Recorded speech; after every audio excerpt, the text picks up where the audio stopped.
श्रीमद्वेदान्ताचार्यगुरुभ्यो नमः। हरिः ओम्। हरिक्षीराम्बुधे स्वैरं भवघर्मरिपोर्मनः विहराहरहश्चित्रचारित्रचतुरोर्मिषु हयग्रीवदया सिन्धुरन्धूकृतभवाम्बुधिः प्रबन्धमप्रतिद्वन्द्वं करोत्वेन मनेन सम् आजन्मभूमेरटतोऽखिलेषु तीर्थेषु तद्वर्णनभारमूढ्वा आयासमस्मन्मृदुमानसस्य वायुर्मुहुः कृन्ततु मध्वरूपी वागीशतीर्थमुनिवर्य भवद्दयाम्बुयोगेन पावय मनोगृहमन्वहं मे नागेन्द्रतल्पमधिरोपय तत्पदाब्जराकेण रञ्जय कलिं जय तद्विविक्षुम् तीर्थक्षेत्रतदीशानां माहात्म्यानि यथामती वादिराजो यतिस्तौति पद्यैः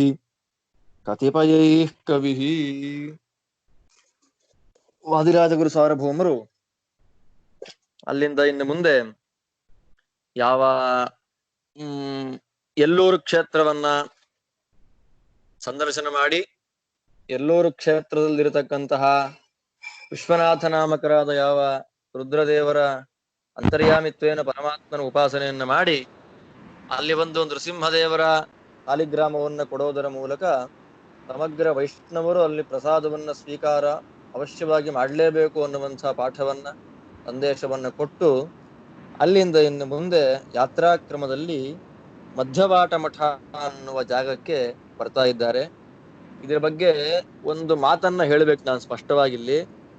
ಇದು ಮಧ್ಯವಾಟ ಮಠ ಅಂತನ್ನುವುದು ಅನೇಕ ಮಾಧ್ವರಲ್ಲಿ ಸ್ವಲ್ಪ ಕನ್ಫ್ಯೂಸ್ ಅನ್ನ ಮಾಡತಕ್ಕಂತಹ ಸ್ಥಳ.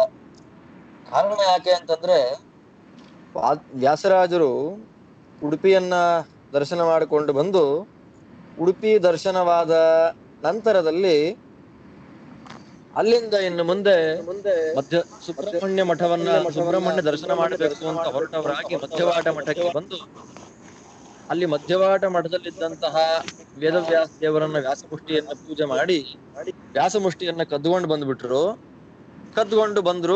ಬಂದ್ರೆ ಗೊತ್ತಾಗ್ಲಿಲ್ಲ. ಮಾರನೇ ದಿವಸ ಅರ್ಚಕರು ವ್ಯಾಸಮುಷ್ಟಿಯನ್ನ ಪೂಜೆ ಮಾಡ್ಬೇಕು ಅಂತ ನೋಡ್ತಾರೆ, ಅಲ್ಲಿ ವ್ಯಾಸಮುಷ್ಟಿ ಕಾಣ್ತಾ ಇಲ್ಲ.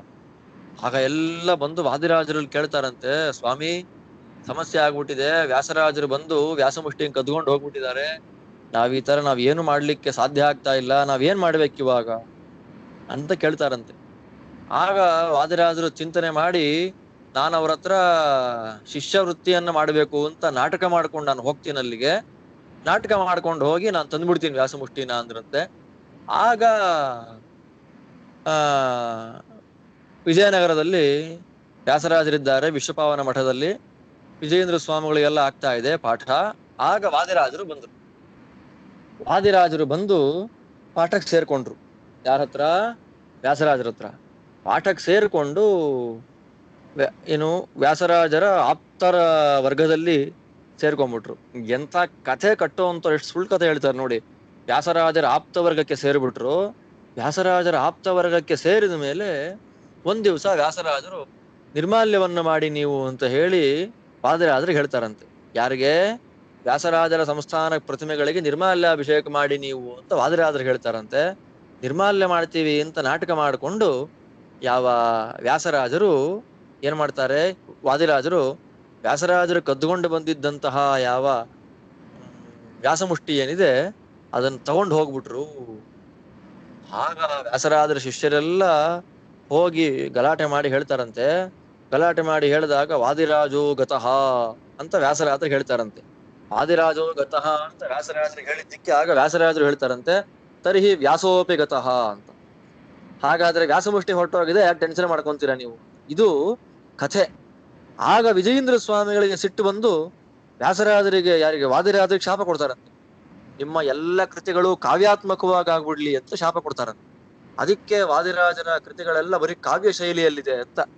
ಅದಾದ್ಮೇಲೆ ವಾದಿರಾಜರು ಕೂಡ ವಿಜಯೇಂದ್ರಿಗೆ ಶಾಪ ಕೊಡ್ತಾರಂತೆ, ನಿಮ್ಮ ಗ್ರಂಥಗಳು ಪ್ರಚಾರಕ್ಕೆ ಬರದೇ ಇರ್ಲಿ ಶಾಪ ಕೊಡ್ತಾರೆ. ಇದೇನಿದು? ವ್ಯಾಸರಾಜರು, ವಾದಿರಾಜರು, ವಿಜಯೇಂದ್ರ ಸ್ವಾಮಿಗಳು ಕಳ್ರ ಈ ತರ ಕಥೆಗಳನ್ನ ಗ್ರಂಥಗಳಲ್ಲಿ ಬರೆದಿಟ್ಟು ಅವರವರ ಗುಂಪುಗಳಲ್ಲಿ ಪ್ರಸಾರ ಮಾಡ್ತಾರೆ. ಎಂತ ಅನ್ಯಾಯ ಇದು, ತುಂಬಾ ದೊಡ್ಡ ಅನ್ಯಾಯ. ಒಂದು ಕಾಮನ್ ಸೆನ್ಸ್ ಇಲ್ಲದೆ ಇರತಕ್ಕಂಥ ವ್ಯಕ್ತಿಗಳು ಮಧ್ಯವಾಟ ಮಠದಂತ ಅತ್ಯಂತ ಶ್ರೇಷ್ಠವಾದ ಜಾಗ ಅದು. ಅದರ ಸಾತ್ವಿಕವಾದ ಕಥೆಯನ್ನು ಮುಂದೆ ಹೇಳ್ತೀನಿ ನಾನು. ಮಧ್ಯವಾಟ ಮಠ ಅಂತ ಅನ್ನೋದು ಉತ್ಕೃಷ್ಟವಾಗಿರ್ತಕ್ಕಂತಹ ಕ್ಷೇತ್ರ ಅದು. ಆ ಕ್ಷೇತ್ರದ ಬಗ್ಗೆ ಅಂತಹ ಜಾಗಕ್ಕೆ ಬಂದು ಕಳ್ತನ ಮಾಡ್ಕೊಂಡು ಹೋಗ್ತಾರೆ ವ್ಯಾಸರಾಜರು ಅಂದ್ರೇನು. ಅವ್ರ ಹತ್ರ ವಾದಿರಾಜರು ಹೋಗಿ ಮತ್ತೆ ಶಿಷ್ಯ ಅನ್ನೋ ನಾಟಕ ಮಾಡ್ಕೊಂಡು ಶಿಷ್ಯ ಅನ್ನೋ ನಾಟಕ ಮಾಡ್ತಾರೆ ಅಂತಂದ್ರೆ ಪುರಂದರದಾಸರೇ ಮೊದಲಾದವರು ಧರೆಯೋಳು ವಿಜಯೀಂದ್ರ ವಾದಿರಾಜರೆಂಬ ನಿರುತ ಶ್ರೇಷ್ಠ ಶಿಷ್ಯರ ಪಂದಿ ಮೆರೆದ ಅಂತ ಹೇಳಿ ಗೀತ ರಚನೆಯನ್ನು ಯಾಕೆ ಮಾಡ್ತಾರೆ?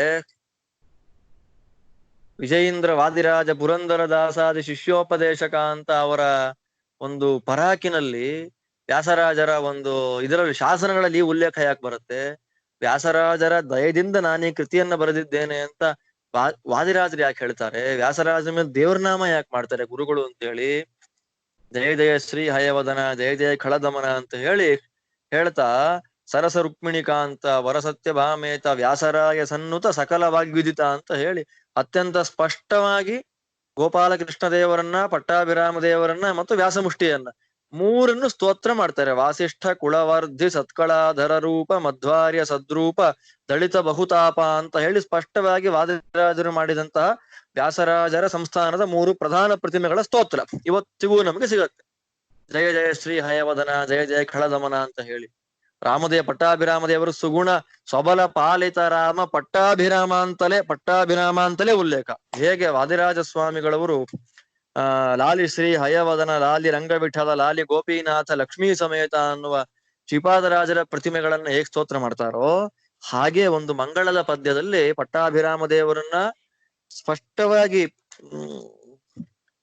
ಯಾದವಾನ್ವಯ ಜಾತ ವರ ಸತ್ಯಭಾಮೇತ ವ್ಯಾಸರಾಯ ಸನ್ನುತ ಸಕಲ ವಾಗ್ವಿದಿತ ಹೀಗೆ ಸ್ಪಷ್ಟವಾಗಿ ಸ್ತೋತ್ರ ಮಾಡ್ತಾರೆ. ವಾಸಿಷ್ಠ ಕುಳವಾರ್ಧಿ ಸತ್ಕಳ ಅನ್ನೋ ಮೊದಲು ಹೇಳಿದೆ. ಅಂದ್ರೆ ರಾಮಕೃಷ್ಣ ವ್ಯಾಸಮುಷ್ಟಿಯ ಸ್ತೋತ್ರವನ್ನ ಅತ್ಯಂತ ಸ್ಪಷ್ಟವಾಗಿ ಮಾಡ್ಕೊಂಡ್ ಬರ್ತಾರೆ. ಹೀಗಿರ್ಬೇಕಾದ್ರೆ ಕಟ್ಟುಕಥೆಯನ್ನ ಕಟ್ಟಿ ವ್ಯಾಸರಾಜರು ವಿಜಯೇಂದ್ರರು ವಾದಿರಾಜರು ಗಲಾಟೆ ಮಾಡ್ಕೊಂಡು ಹೋದವರು ಅಂತ ಹೇಳಿ ಅಷ್ಟು ಪರಸ್ಪರ ಶಾಪ ಕೊಟ್ಕೊಳ್ಳೋದಾಗಿದ್ರೆ ಯಾರಿಗೆ? ವಿಜಯೇಂದ್ರ ಸ್ವಾಮಿಗಳಿಗೆ ವಾದಿರಾಜರು ಕೃಷ್ಣದೇವರ ಮಠದ ಎದುರುಗಡೆಯಲ್ಲಿಯೇ ಕೋಣೆಯನ್ನ ಮಠವನ್ನ ಯಾಕೆ ಕೊಡ್ತಾ ಇದ್ರು? ಕಾಮನ್ ಸೆನ್ಸ್ ಇಲ್ಲದೆ ಇರುವಂತೆ ದೊಡ್ಡವರ ವಿಷಯದಲ್ಲಿ ಅಪಚಾರವನ್ನ ಮಾಡ್ಲಿಕ್ಕೆ ಎಷ್ಟು ಪ್ರಯತ್ನ ಪಡಬೇಕು ಅಷ್ಟು ಪ್ರಯತ್ನವನ್ನ ಪಟ್ಟು ಕಟ್ಟು ಕಥೆಗಳನ್ನು ಹಾಕಿಟ್ಟಿದ್ದಾರೆ. ವ್ಯಾಸ ವಿಜಯ ಅನ್ನುವ ಒಂದು ಕೃತ್ರಿಮ ಕೃತಿಯನ್ನು ರಚನೆ ಮಾಡಿ ಆ ವ್ಯಾಸರಾಜರ ಚರಿತ್ರೆ ಹೇಳ್ತೀವಿ ಇನ್ನು ಕಥೆ ಹೇಳ್ಕೊಂಡು ವ್ಯಾಸಮುಷ್ಟಿ ಕದ್ಕೊಂಡು ಬಂದ್ರು ಅಂತೆಲ್ಲಾ ಕಥೆ ಹೇಳಿ ಎಲ್ಲಿಂದ ಈ ಮಧ್ಯವಾಟ ಮಾಡಿದ್ರು. ನಾವು ಈ ಕಥೆಗಳನ್ನ ನಂಬಾರದು. ಅತ್ಯಂತ ಹೇಯವಾಗಿರ್ತಕ್ಕಂಥ ಕಥೆಗಳಿದೆಲ್ಲ, ಅತ್ಯಂತ ದುಷ್ಟ ಕಥೆಗಳು. ಯಾಕೆ ಅಂದ್ರೆ ಮಧ್ಯವಾಟ ಮಠದಲ್ಲಿಯೇ ವ್ಯಾಸಮುಷ್ಟಿ ಇದ್ದಿದ್ದು. ಅದನ್ನ ಮತ್ತೆ ವೃಂದಾವನಾಚಾರ್ಯರ ಕಾಲದಲ್ಲಿ ವೃಂದಾವನಾಚಾರ್ಯರು ಅಂದ್ರೆ ವಿಶ್ವಪ್ರಿಯ ತೀರ್ಥರು, ಆ ಸೋದಯ ಮಠದ ವಿಶ್ವಪ್ರಿಯ ತೀರ್ಥ ಮಹಾಜ್ಞಾನಿಗಳವರು. ಆ ವಿಶ್ವಪ್ರಿಯ ತೀರ್ಥರ ಕಾಲದಲ್ಲಿ ಅವರಿಗೆ ಸ್ವಪ್ನ ಸೂಚನೆಯಾಗಿ ನಮ್ಮ ಸಂಸ್ಥಾನದ ಹಯಗ್ರೀವ ದೇವರು ಮತ್ತು ಭೂವರಾಹ ದೇವರ ಮಧ್ಯದಲ್ಲಿ ಉಡುಪಿ ಕೃಷ್ಣದೇವರ ಸನ್ನಿಧಾನದಲ್ಲಿ ವ್ಯಾಸಮುಷ್ಟಿಯನ್ನು ಇಟ್ಟು ಪೂಜೆ ಮಾಡ್ರಿ ಅಂತ ಅವರಿಗೆ ಸೂಚನೆ ಆಗಿದ್ದಕ್ಕೆ ಅವರು ಇಂದ್ರಪಟ್ಟಕ್ಕೆ ಬರತಕ್ಕಂತಹ ವ್ಯಕ್ತಿಗಳು ಅಂತ ಆಪ್ತವಾಕ್ಯ ಇದೆ. ಆ ಮಾತಿಗೆ ಅನುಗುಣವಾಗಿ ಅವ್ರು ಏನ್ ಮಾಡ್ತಾರೆ, ಮಧ್ಯವಾಟ ಮಠದಲ್ಲಿ ಇದ್ದಂತಹ ಯಾವ ವ್ಯಾಸಮುಷ್ಟಿಯನ್ನ ತಂದು, ಕಾರಣ ಏನು ಅಂದ್ರೆ ಮಧ್ಯವಾಟ ಮಠ ಯಾರ ಸೊತ್ತು ಅಲ್ಲ, ಮಧ್ಯವಾಟ ಮಠ ಸೋದಯ ಮಠದ ಪ್ರೈವೇಟ್ ಪ್ರಾಪರ್ಟಿ. ಯಾರು ಅದನ್ನ ಮಾತಾಡೋ ಹಾಗಿಲ್ಲ. ಹೇಗೆ ಪಾಜಕ ಕ್ಷೇತ್ರ ಕಾಣಿಯೂರು ಮಠದ ಪ್ರೈವೇಟ್ ಪ್ರಾಪರ್ಟಿಯೋ ಹಾಗೆ ಉಡುಪಿಗೆ ಮಧ್ವಾಚಾರ್ಯರಿಗೆ ಸಂಬಂಧಪಟ್ಟ ಎಲ್ಲ ಜಾಗಗಳನ್ನ ಅಷ್ಟಮಠದವರು ಮೇಂಟೈನ್ ಮಾಡ್ತಾ ಇದ್ದಾರೆ. ಹೇಗೆ ಕಟ್ತಿಲ್ಲ, ಸೇತುತಿಲ್ಲ, ಶ್ರೀಮದಾಚಾರ್ಯರು ಗ್ರಂಥಗಳನ್ನ ಭೂಗತ ಮಾಡಿದ್ದಾರೆ ಮುಂದೆ ವಿಷ್ಣುತೀರ್ಥರಿಗೋಸ್ಕರ. ಕಟ್ತಿಲ್ಲ ಶೋಭಾ ಇಯರ್ಫೋನ್ ಕೊಡಿ. ಹೇಗೆ ಮಾಡ್ತಾರೋ ಅದೇ ರೀತಿಯಲ್ಲಿ ಎಲ್ಲ ಮಠ, ಕಣ್ಮತೀರ್ಥ ಪೇಜಾವರ ಮಠದ ಕಂಟ್ರೋಲ್ ಅಲ್ಲಿ ಇದೆ, ಉಡುಪಿ ಅನಂತೇಶ್ವರ ಚಂದ್ರೇಶ್ವರ ದೇವಸ್ಥಾನ ಪುತ್ತಿಗೆ ಮಠದ ಕಂಟ್ರೋಲ್ ಅಲ್ಲಿ ಇದೆ. ಹೀಗೆ ಒಂದೊಂದು ಮಠದವರು ಮಧ್ವಾಚಾರ್ಯರಿಗೆ ಸಂಬಂಧಪಟ್ಟ ಜಾಗಗಳನ್ನೆಲ್ಲ ಮೇಂಟೈನ್ ಮಾಡ್ತಾ ಇದ್ದಾರೆ. ಹಾಗಿರುವಾಗ ಮಧ್ಯವಾಟ ಮಠ ಅನ್ನೋದು ಸೋಲ್ ಪ್ರಾಪರ್ಟಿ, ಅದು ಬೇರೆ ಯಾರು ಅದಕ್ಕಿಲ್ಲ. ಹೋಗಿ ಪೂಜೆ ಮಾಡ್ಕೊಂಡು ಬರ್ಬೋದು ಅಷ್ಟೇ ಹೊರತು ಅದನ್ನ ಯಾರು ಕೊಂಡುಕೊಳ್ಳೋ ಹಾಗಿಲ್ಲ. ಸೋದಯ ಮಠದ ಸ್ವಂತ ಆಸ್ತಿ ಅದು. ಆದ್ದರಿಂದ ಅಲ್ಲಿರತಕ್ಕಂತಹ ಯಾವ ವೇದವ್ಯಾಸ ದೇವರನ್ನ ಸ್ತೋತ್ರ ಮಾಡ್ತಾರೆ. ಅಲ್ಲಿ ವ್ಯಾಸಮುಷ್ಟಿ ಹೇಗೋಯ್ತು? ಬಿಡಿ ನೆಗೆಟಿವಿಟಿ ಎಲ್ಲಾ ಕಡೆ ಇರುತ್ತೆ. ನಾವ್ ಆ ನೆಗೆಟಿವ್ ಕಥೆಗಳನ್ನು ಕೇಳಬಾರ್ದು. ವ್ಯಾಸರಾಜರು ಕದ್ಕೊಂಡ್ ಬಂದ್ರು, ಮತ್ತೆ ವಾದಿರಾಜರು ನಾಟಕ ಮಾಡ್ಕೊಂಡು ಶಿಷ್ಯ ವೃತ್ತಿಯನ್ನ ಮಾಡಿದ್ರು, ವಿಜಯೇಂದ್ರಿಗೆ ಶಾಪ ಕೊಟ್ರು. ಇದೆಲ್ಲ ಕಥೆಗಳು ಪುಸ್ತಕದಲ್ಲಿ ಬಂದು ಪ್ರಿಂಟ್ ಆಗಿದೆ. ಮಾಧ್ವರಲ್ಲಿ ಬಹುಪಾಲು ಮಾಧ್ವರಿ ಕಥೆಯನ್ನು ಸತ್ಯ ಅಂತ ನಂಬಿಕೊಂಡು ಭ್ರಾಮಕರಾಗಿ ಗುರುದ್ರೋಹವನ್ನು ಮಾಡ್ತಾ ಇದ್ದಾರೆ. ಅದು ಅತ್ಯಂತ ಸ್ಪಷ್ಟ. ಈ ಕಥೆಗಳನ್ನ ನಾವು ತಲೆಗೆ ಹಾಕೋಬಾರದು. ಅತ್ಯಂತ ಐತಿಹಾಸಿಕವಾಗಿ ಆ ಗ್ರಂಥಗಳ ಆಧಾರದಲ್ಲಿ ಆಯಾ ಗುರುಗಳೇ ಮಾಡಿರತಕ್ಕಂತಹ ಗ್ರಂಥಗಳ ಹಿನ್ನೆಲೆಯಲ್ಲಿ ಇದೆಲ್ಲವೂ ಕಟ್ಟುಕತೆ ಅಂತ ಅನ್ನೋದು ಸೂರ್ಯ ಪ್ರಕಾಶದಷ್ಟೇ ಸತ್ಯ. ಹಿನ್ನೆಲೆಯಲ್ಲಿ ಮಧ್ಯವಾಟ ಮಠವನ್ನ ವಾದಿರಾಜ ಸ್ವಾಮಿಗಳಲ್ಲಿ ಅತ್ಯದ್ಭುತವಾಗಿ ಸ್ತೋತ್ರ ಮಾಡ್ತಾ ಇದ್ದಾರೆ. ಆ ಮಧ್ಯವಾಟ ಮಠ ಅಂತನ್ನುವುದು ನಮ್ಮ ಮಾಧ್ವ ಇತಿಹಾಸದಲ್ಲಿಯೇ ಅತ್ಯಂತ ಶ್ರೇಷ್ಠವಾದಂತಹ ಜಾಗ. ಕಾರಣ ಏನು ಅಂದ್ರೆ, ಕೆಲವು ವರ್ಷಗಳ ಕಾಲ ಶ್ರೀಮದಾಚಾರ್ಯರು 3 ಕಡೆ 3 ಹೊತ್ತಿನ ಪೂಜೆಯನ್ನು ಮಾಡ್ತಾ ಇದ್ರು. ಒಂದು ಉಡುಪಿ ಕೃಷ್ಣ ಬೆಳಗಿನ ಪೂಜೆ, ಮಧ್ಯಾಹ್ನದ ಪೂಜೆಯನ್ನ ಈ ಜಾಗದಲ್ಲಿ ಮಧ್ಯವಾಟ ಮಠದಲ್ಲಿ, ಮತ್ ಸಾಯಂ ಪೂಜೆಯನ್ನ ಸುಬ್ರಹ್ಮಣ್ಯ ಮಠದಲ್ಲಿ ಮಾಡ್ತಾ ಇದ್ರು. ಸುಬ್ರಹ್ಮಣ್ಯ ಮಠದಲ್ಲಿ ಸಾಯಂ ಪೂಜೆಯನ್ನ ಮಾಡ್ತಾ ಇದ್ರು. ಈ ಹಿನ್ನೆಲೆಯಲ್ಲಿ 3 ಜಾಗಗಳಲ್ಲಿ 3 ಹೊತ್ತು ಮಾಡ್ತಾ ಇದ್ದ ಕಾರಣ ಸುಬ್ರಹ್ಮಣ್ಯಕ್ಕೂ ಉಡುಪಿಗೂ ಮಧ್ಯ ಇರತಕ್ಕ ಜಾಗ ಇದಾದ್ರಿಂದ ಇದನ್ನ ಮಧ್ಯತಾಳ ಮಠ ಅಥವಾ ಮಧ್ಯವಾಟ ಮಠ ಅಂತ ಇದನ್ನ ಕರಿತಾ ಇದ್ದಾರೆ. ಇವತ್ತು ಆ ಜಾಗದಲ್ಲಿ ವಾದಿರಾಜ ಸ್ವಾಮಿಗಳವರು ಪ್ರತಿಷ್ಠೆ ಮಾಡಿದಂತಹ ಪ್ರಾಣದೇವರಿದ್ದೆ, ವೇದವ್ಯಾಸ ದೇವರ ಪ್ರತಿಮೆ ಇದೆ. ಶ್ರೀಮದಾಚಾರ್ಯರು ಒಂದು ವ್ಯಾಸಮುಷ್ಟಿಯನ್ನ ಅವ್ರ ಜೊತೆಯಲ್ಲಿ ತಗೊಂಡು ಹೋಗ್ತಾ ಅಲ್ಲಿ ಇಟ್ಟು ಅದನ್ನ ಪೂಜೆ ಮಾಡಿ ಬರ್ತಾ ಇದ್ರು. ವ್ಯಾಸಮುಷ್ಟಿ ಅಲ್ಲಿ ಯಾಕೆ ಬಂತು?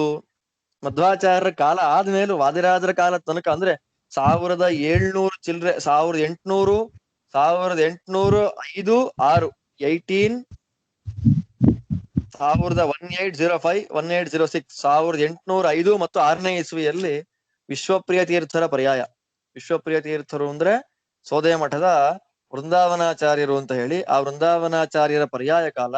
ಆ ಪರ್ಯಾಯದ ಹಿಂದಿನ ವರ್ಷದಲ್ಲಿ ಅವರ ಸ್ವಾಮಿಗಳವರು, ಅವರ ಗುರುಗಳು ವಿಶ್ವೇಶ ತೀರ್ಥರು ಅಂತ ಅವರ ಗುರುಗಳವರು, ಮತ್ತೆ ವಿಶ್ವಾಧೀಶ್ವರ ತೀರ್ಥರು ಅಂತ ಅವರ ಪರಮ ಗುರುಗಳು, ಅವರು ವೃಂದಾವನ ಪ್ರವೇಶ ಮಾಡಿಬಿಡ್ತಾರೆ. ಇಬ್ರು ಕೂಡ ವೃಂದಾವನ ಪ್ರವೇಶವನ್ನು ಮಾಡಿದಾಗ ಇವರಿಗೆ ಸ್ವಪ್ನ ಸೂಚನೆಯಂತೆ ಮಧ್ಯತಾಳ ಮಠದಲ್ಲಿ ಇದ್ದಂತಹ ವ್ಯಾಸಮುಷ್ಟಿಯನ್ನ ಸೋದಯ ಮಠಕ್ಕೆ ತಂದು ಪೂಜೆ ಮಾಡ್ತಾರೆ. ಅಂದ್ರೆ ವಾದಿರಾಜರ ಕಾಲದ ನಂತರ 1480ರಿಂದ 1600 ತನಕ ವಾದಿರಾಜ ಸ್ವಾಮಿಗಳ ಒಂದು ಜೀವಿತಾವಧಿ 120 ವರ್ಷ. ಅದಾದ ನಂತರದಲ್ಲಿಯೂ ಕೂಡ 204 ವರ್ಷ, 1600ನೇ ಇಸ್ವಿಯಿಂದ 1804ನೇ ಇಸ್ವಿ ತನಕ 204 ವರ್ಷಗಳ ಕಾಲ ಈ ವ್ಯಾಸಮುಷ್ಟಿ ಮಧ್ಯವಾಟ ಮಠದಲ್ಲಿಯೇ ಇತ್ತು. ಅಲ್ಲಿಂದ ಮತ್ತೆ ಅಲ್ಲಿ ಬಂದದ್ದು. ಕಾರಣ ಏನು ಅಂತಂದ್ರೆ, ನಾನು ಪಾಜಕ ಕ್ಷೇತ್ರದ ಬಗ್ಗೆ ವರ್ಣನೆ ಮಾಡಬೇಕಾದ್ರೆ ಸಂಪ್ರದಾಯ ಪದ್ಧತಿಯ ಮಾತನ್ನ ಹೇಳ್ತಾ ಇದ್ದೆ.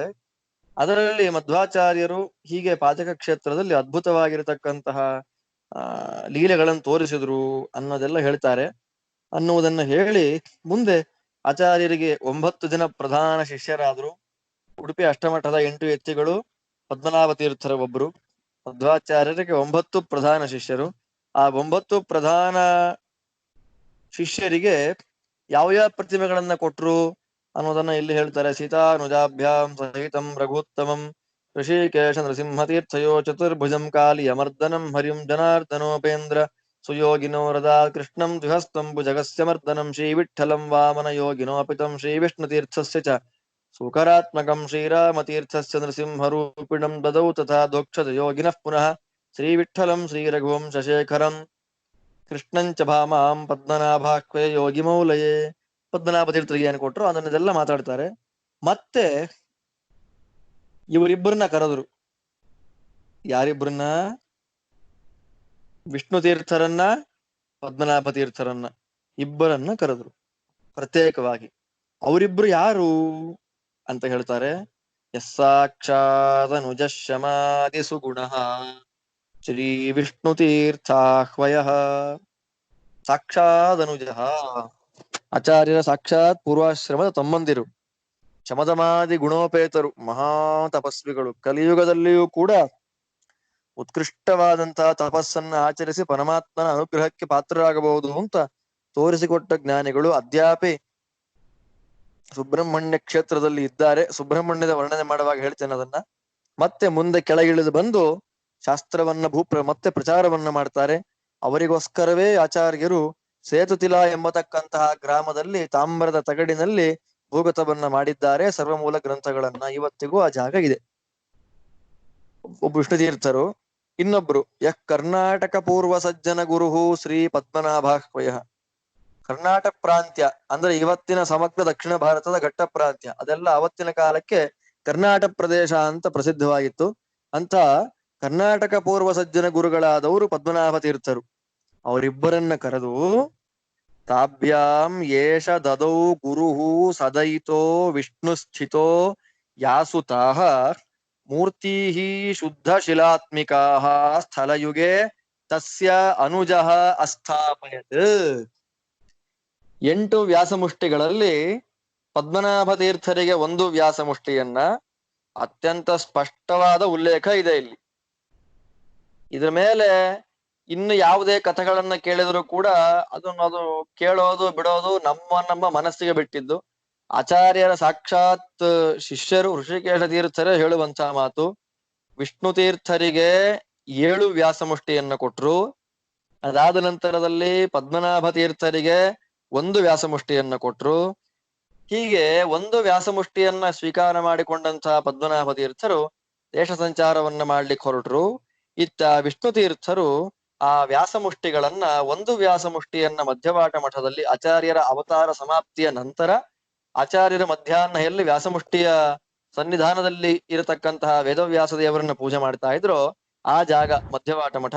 ಆ ಮಧ್ಯವಾಟ ಮಠದಲ್ಲಿ 1 ವ್ಯಾಸಮುಷ್ಟಿಯನ್ನ ಇಟ್ಟು ಮಿಕ್ಕ 6 ವ್ಯಾಸಮುಷ್ಟಿ ಏನಿದೆ ಅದರ 6 ವ್ಯಾಸಮುಷ್ಟಿಯನ್ನ ಸಂಪುಟದಲ್ಲಿ ಹಾಕಿ 5 ವ್ಯಾಸಮುಷ್ಟಿಯನ್ನ ಸಂಪುಟದಲ್ಲಿ ಹಾಕಿ 1 ವ್ಯಾಸಮುಷ್ಟಿಯನ್ನ ನಿತ್ಯ ಪೂಜೆಗಾಗಿ ಹೊರಗಿಟ್ರು. ಸುಬ್ರಹ್ಮಣ್ಯ ಮಠದಲ್ಲಿ ಒಟ್ಟು 6 ವ್ಯಾಸಮುಷ್ಟಿ, ಮಧ್ಯವಾಟ ಮಠದಲ್ಲಿ 1 ವ್ಯಾಸಮುಷ್ಟಿ, ಪದ್ಮನಾಭ ತೀರ್ಥರಿಗೆ 1 ವ್ಯಾಸಮುಷ್ಟಿ, ಹೀಗೆ 8 ವ್ಯಾಸಮುಷ್ಟಿ ಸ್ಪಷ್ಟವಾಗಿ ಬಂತು. ಪ್ರಾಪಸ ನಾರಾಯಣತಃ ಶುದ್ಧ ಶಿಲಾತ್ಮ ಪ್ರತಿಮಾಹ ಯಾಸುತ ಪದ್ಮಾ ಸಹಿತೋ ದೋಷಹಿತ ಸನ್ನಿಹಿತ ಮಧ್ವ ವಿಜಯದ ಮಾತಿದು. ಆದ್ದರಿಂದ ವಿಷ್ಣು ತೀರ್ಥಾಚಾರ್ಯರು ಪ್ರತಿಷ್ಠೆ ಮಾಡಿದಂತಹ 1 ವ್ಯಾಸಮುಷ್ಟಿ ಇರುವಂತಹ ಶ್ರೇಷ್ಠವಾದಂತಹ ಜಾಗ ಯಾವುದು ಅಂತಂದ್ರೆ ಮಧ್ಯವಾಟ ಮಠ. ಇದು ಸಂಪ್ರದಾಯ ಪದ್ಧತಿಯಲ್ಲಿ ಋಷಿಕೇಶ ತೀರ್ಥರು ಕನ್ಫ್ಯೂಷನ್ಗೆ ಅವಕಾಶವೇ ಇಲ್ಲ. ಅತ್ಯಂತ ಸ್ಪಷ್ಟವಾಗಿ ನಮಗೆ ಈ ಮಾತನ್ನ ಹೇಳಿಕೊಡ್ತಾರೆ. ಅಂಥ ಯಾವ ಉತ್ಕೃಷ್ಟವಾಗಿರ್ತಕ್ಕಂತಹ ಕ್ಷೇತ್ರ ಮಧ್ಯವಾಟ ಮಠ. ಆ ಮಧ್ಯವಾಟ ಮಠವನ್ನ ಪರಮ ಸುಂದರವಾಗಿ ವಾದಿರಾಜ ಸ್ವಾಮಿಗಳು ವರ್ಣನೆ ಮಾಡ್ತಾರೆ. ವಾದಿರಾಜರ ಕಾಲಕ್ಕೆ ಮಧ್ಯವಾಟ ಮಠದಲ್ಲಿಯೇ ಇತ್ತು ವ್ಯಾಸಮುಷ್ಟಿ. ಅದನ್ನ ಸ್ತೋತ್ರ ಮಾಡ್ತಾರೆ. ಭವಘರ್ಮ ಭವಾರ್ತಿಘ್ನ ಸಸತಾ ಸೇವ್ಯತಾಂ ಮಠಃ ಕೃಷ್ಣದ್ವೈಪಾಯನ ಘನೋ ಯತ್ರಾಗಾದ್ವಾಯುವರ್ತ್ಮನ. ಭವಘರ್ಮ ಭವಾರ್ತಿಘ್ನ ಸಸತಾ ಸೇವ್ಯತಾಂ ಮಠಃ ಕೃಷ್ಣದ್ವೈಪಾಯನ ಘನೋ ಯತ್ರಾಗಾತ್ ವಾಯುವರ್ತ್ಮನ. ಇಲ್ಲಿ ಅನ್ವಯ ಮಾಡ್ಬೇಡ ಮೊದಲು. ಕೃಷ್ಣದ್ವೈಪಾಯನ ಘನಃ ಯತ್ರ ವಾಯುವರ್ತ್ಮನ.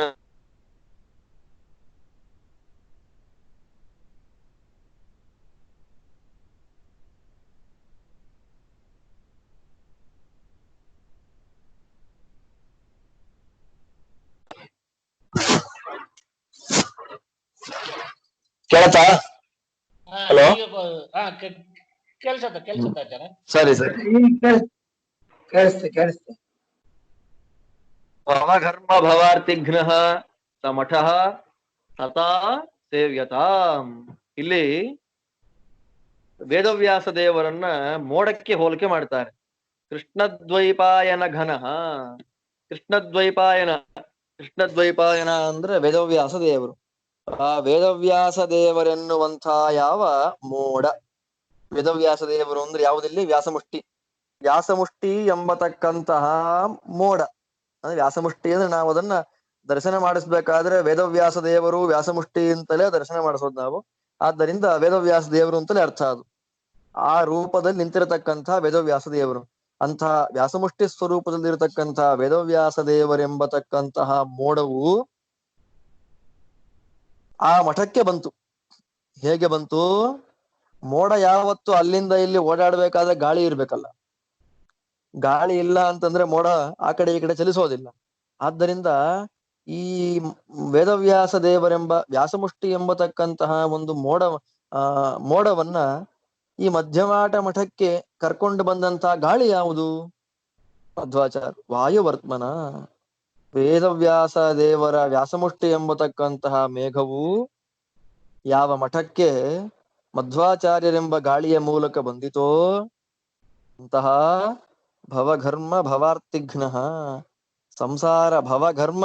ಸಂಸಾರವೆಂಬತಕ್ಕಂತಹ ತಾಪದಿಂದ ಏನು ಕ್ಲೇಶ ಹುಟ್ಟತ್ತೆ. ಆ ಸಮಗ್ರ ಕ್ಲೇಶವನ್ನು ಸೆಕೆ ಆಗ್ಬಿಟ್ರೆ ಸಮಸ್ಯೆ ಆಗತ್ತಲ್ಲ. ಸಂಸಾರವೆಂಬತಕ್ಕ ಸೆಕೆಯಿಂದ ಆಗುವಂತಹ ಎಲ್ಲ ವಿಧವಾಗಿರತಕ್ಕಂತಹ ಆರ್ತಿ ಸಂಕಟಗಳನ್ನ ಪರಿಹಾರ ಮಾಡತ್ತೆ ಆ ವೇದವ್ಯಾಸ ದೇವರ ವ್ಯಾಸಮುಷ್ಟಿಯಿಂದ ಯುಕ್ತವಾಗಿರ್ತಕ್ಕ ಮಧ್ಯವಾಟ ಮಠ. ಆದ್ದರಿಂದ ಅಂತಹ ಯಾವ ಮಧ್ಯವಾಟ ಮಠವು ಸಜ್ಜನರಿಂದ ನಿರಂತರ ಸೇವಿಸುವಂತಾಗಲಿ. ಅಂದ್ರೆ ಮಧ್ಯವಾಟ ಮಠವನ್ನ ಸಾತ್ವಿಕರಾಗಿರತಕ್ಕ ವ್ಯಕ್ತಿಗಳು ತತ್ವಜ್ಞಾನಕ್ಕೋಸ್ಕರವಾಗಿ ಯಾವಾಗಲೂ ಸೇವಿಸುವಂತೆ ಮಾಡಲಿ, ಯಾವಾಗಲೂ ಇದನ್ನ ಸೇವಿಸಲಿ. ಅತ್ಯದ್ಭುತವಾದಂತಹ ಸ್ತೋತ್ರ ಇದು. ಆದ್ದರಿಂದ ಪ್ರತಿಯೊಬ್ಬರೂ ಉಡುಪಿಯಲ್ಲಿ ಪಾವನ ಯಾತ್ರೆಯನ್ನ ಮಾಡಬೇಕು. ಉಡುಪಿ ಪಾವನ ಯಾತ್ರೆ ಮಧ್ವಾಚಾರ್ಯ ಸಂದರ್ಶನ ಮಾಡಿದಂತಹ ಜಾಗಗಳು. ಆ ಪಾವನ ಯಾತ್ರೆಯನ್ನು ಮಾಡುವಾಗ ಈ ಕ್ಷೇತ್ರ ಮಧ್ಯವಾಟ ಮಠವನ್ನ ವಿಶೇಷವಾಗಿ ದರ್ಶನ ಮಾಡಲೇಬೇಕು ಪ್ರತಿಯೊಬ್ಬರು. ಯಾಕಂದ್ರೆ ವಾದಿರಾಜರು ಸಜ್ಜನರಿಂದ ಸೇವಿಸಲ್ಪಡಲಿ ಅಂತ ಹೇಳಿದ್ದಾರೆ. ಸೇವ್ಯತಾಮ್ ಅಂತ. ನಾವೆಲ್ಲ ಸಜ್ಜನರು, ಆಚಾರ್ಯ ಸಂಬಂಧಪಟ್ಟವರು. ಆದ್ದರಿಂದ ಮಧ್ಯವಾಟ ಮಠವನ್ನ ನಾವೆಲ್ಲರೂ ಕೂಡ ವಿಶೇಷವಾಗಿ ದರ್ಶನವನ್ನ ಮಾಡಲೇಬೇಕು. ಇದೇ ರೀತಿಯಲ್ಲಿಯೇ ಪರಮಾತ್ಮನ ನಮ್ಮ ಯಾವ ಕಂಬಾಲೂರು ರಾಮಚಂದ್ರ ತೀರ್ಥರು ತಮ್ಮ ಸುಧಾ ಟಿಪ್ಪಣಿಯಲ್ಲಿ ರಂಗನಾಥ ದೇವರನ್ನು ಕೂಡ ಮೇಘಕ್ಕೆ ಹೋಲಿಕೆಯನ್ನು ಮಾಡ್ತಾರೆ. ಅದಾದ ನಂತರದಲ್ಲಿ ತಾತ್ಪರ್ಯ ಚಂದ್ರಿಕಾ ಅನ್ನುವ ಕೃತಿಯಲ್ಲಿ ವ್ಯಾಸತೀರ್ಥರು ಅತ್ಯಂತ ಶ್ರೇಷ್ಠವಾಗಿ ಕೃಷ್ಣದೇವರನ್ನ ಮೋಡಕ್ಕೆ ಹೋಲಿಕೆ ಮಾಡಿದ್ದಾರೆ. ಶಮಯನ್ ಭವ ಸಂತಾಪಂ ರಮಯನ್ ಸಾಧು ಚಾತಕಾನ್ ಕೃಷ್ಣ ಮೇಘ ಕೃಪಾ ದೃಷ್ಟಿ ವೃಷ್ಟ್ಯಾ ಪುಷ್ಣಾತು ಮಾಮಪಿ. ತಾತ್ಪರ್ಯ ಚಂದ್ರಿಕೆಯ ಮಂಗಳಾಚರಣ ಶ್ಲೋಕ ಇದು. ಸಂಸಾರ ತಾಪವನ್ನ ಪರಿಹರಿಸ್ತಕ್ಕಂತಹ ಸಾಧು ಚಾತಕಗಳನ್ನ ಸಂತೋಷಪಡಿಸ್ತಕ್ಕಂತಹ ಕೃಷ್ಣದೇವರೆಂಬತಕ್ಕಂತಹ ಮೇಘವು ತನ್ನ ಕೃಪಾದೃಷ್ಟಿ ಎಂಬತಕ್ಕಂತಹ ಮಳೆಯನ್ನ ನಮ್ಮನ್ನ ಹರಿಸಿ ನಮಗೆಲ್ಲರಿಗೂ ಪುಷ್ಟಿಯನ್ನ ಕೊಡ್ಲಿ ಅಂತ ಸ್ತೋತ್ರ. ಅಂದ್ರೆ ಪರಮಾತ್ಮನನ್ನ ಮೋಡಕ್ಕೆ ಹೋಲಿಸುವುದು ಅತ್ಯಂತ ಸಾಧು ಅಂತನ್ನುವುದು ಈ ಅರ್ಥ ಆಗತ್ತೆ. ಆದ್ದರಿಂದ ಅಂತಹ ಮಧ್ಯವಾಟ ಮಠವನ್ನ ಪ್ರತಿಯೊಬ್ಬರೂ ಸೇವೆ ಮಾಡಬೇಕು. ಮುಂದೆ ಹೇಳ್ತಾ ವೇದವ್ಯಾಸ ದೇವರ ಸ್ತೋತ್ರವನ್ನೇ 2-3 ಶ್ಲೋಕಗಳಿಂದ ವಾದರಾಯ ಸ್ವಾಮಿಗಳವರು ಮಾಡ್ತಾ ಇದ್ದಾರೆ. ಸ್ನೇಹಾರ್ದ್ರ ಮಧ್ವ ಹೃದಯಾಖ್ಯ ದಶಾನುಶಕ್ತಂ ಮೋಹಾಖ್ಯ ಸಂತಮಸ ಕೃಂತನ ತೀವ್ರ ಶಕ್ತಿಂ ಶ್ರೀ ಮಧ್ಯವಾಟ ಮಠ ಪೌರುಟ ಭಾಜನಸ್ಥಂ ವ್ಯಾಸ ಪ್ರದೀಪಮಿಮಮಾದರತೋ ಭಜಧ್ವಂ. ಸ್ನೇಹಾರ್ದ್ರ ಮಧ್ವ ಹೃದಯಾಖ್ಯ ದಶಾನುಶಕ್ತಂ ಮೋಹಾಖ್ಯ ಸಂತಮಸ ಕೃಂತನ ತೀವ್ರ ಶಕ್ತಿಂ ಶ್ರೀ ಮಧ್ಯವಾಟ ಮಠ ಪೌರುಟ ಭಾಜನಸ್ಥಂ ವ್ಯಾಸ ಪ್ರದೀಪಂ ಇಮಂ ಆದರತೋ ಭಜಧ್ವಂ. ಸ್ನೇಹಾರ್ದ್ರ ಮಧ್ವ ಹೃದಯಾಖ್ಯ ದಶಾನುಶಕ್ತಂ, ಹೀಗೆ ಅನ್ವಯವೂ ಹಾಗೆ. ಅದು ಹೇಗಿದೆ? ಆ ವೇದವ್ಯಾಸ ದೇವರು ನಮಗೇನು ಮಾಡ್ಲಿ? ನಾವೆಂಥ ಮಧ್ಯವಾಟ ಮಠದಲ್ಲಿರತಕ್ಕಂತಹ ವ್ಯಾಸಮುಷ್ಟಿಯಲ್ಲಿ ಸನ್ನಿಹಿತರಾಗಿರ್ತಕ್ಕ ವೇದವ್ಯಾಸ ದೇವ್ರನ್ನ ನಾವು ಸೇವೆ ಮಾಡಬೇಕು ಅನ್ನೋದನ್ನ ಹೇಳ್ತಾರೆ. ಅದು ಮಧ್ವಾಚಾರ್ಯರ ಹೃದಯ ಅನ್ನೋದು ಒಂದು ಬತ್ತಿ ಅಂತೆ. ಮಧ್ವಾಚಾರ್ಯರ ಹೃದಯ ಅಂತನ್ನುವುದು ಒಂದು ಬತ್ತಿ. ಬತ್ತಿ ಹಾಗೆ ಇದ್ರೆ ಕೇವಲ ಹತ್ತಿಯಿಂದ ಮಾಡಿದ ಬತ್ತಿಗೆ ನೀವು ಬೆಂಕಿ ಕೊಟ್ರೆ 2 ನಿಮಿಷಕ್ಕೆ ಉರಿದು ಬೂದಿ ಆಗ್ಬಿಡತ್ತೆ. ಅದೇ ನೀವು ಎಣ್ಣೆಯಲ್ಲಿಯೋ ತುಪ್ಪದಲ್ಲಿಯೋ ಅದ್ದಿಟ್ರೆ, ಸರಿಯಾದ ಕ್ರಮದಲ್ಲಿ ಇಟ್ರೆ 2-3 ದಿನಕ್ಕಾದ್ರೂ ಬರುತ್ತೆ. ಸರಿಯಾದ ಕ್ರಮದಲ್ಲಿ ಮಸಿಯನ್ನ ಕರಿಯನ್ನ ತೆಗೆದು ಎಣ್ಣೆ ಹಾಕ್ತಾ ಇದ್ರೆ ವಾರಾನುಗಟ್ಲೆ ತಿಂಗಳಾನುಗಟ್ಲೆ. ಉಡುಪಿಯಲ್ಲಿ ಮಧ್ವಾಚಾರ್ಯರು ದೀಪ ಹಚ್ಚಿ 800 ವರ್ಷ ಆಯ್ತು, ಇನ್ನೂ ಆರಿಲ್ಲ. ನಂದಾದೀಪ ಇನ್ನೂ ಆರಿಲ್ಲ. ನೋಡಿಕೊಳ್ಳುವ ಕ್ರಮ ಅಂದ್ರೆ ಎಣ್ಣೆಗಳನ್ನ ಅಥವಾ ತುಪ್ಪವನ್ನ ಕಾಲಕಾಲಕ್ಕೆ ಹಾಕ್ತಾ ಇದ್ರೆ ಅದು ಆರೋದಿಲ್ಲ. ಅದರಂತೆ ಇಲ್ಲಿ ಮಧ್ವಾಚಾರ್ಯರ ಹೃದಯ ಅನ್ನುವುದು ಒಂದು ಬತ್ತಿ. ಅದ್ ಎಂಥ ಬತ್ತಿ ಅದು?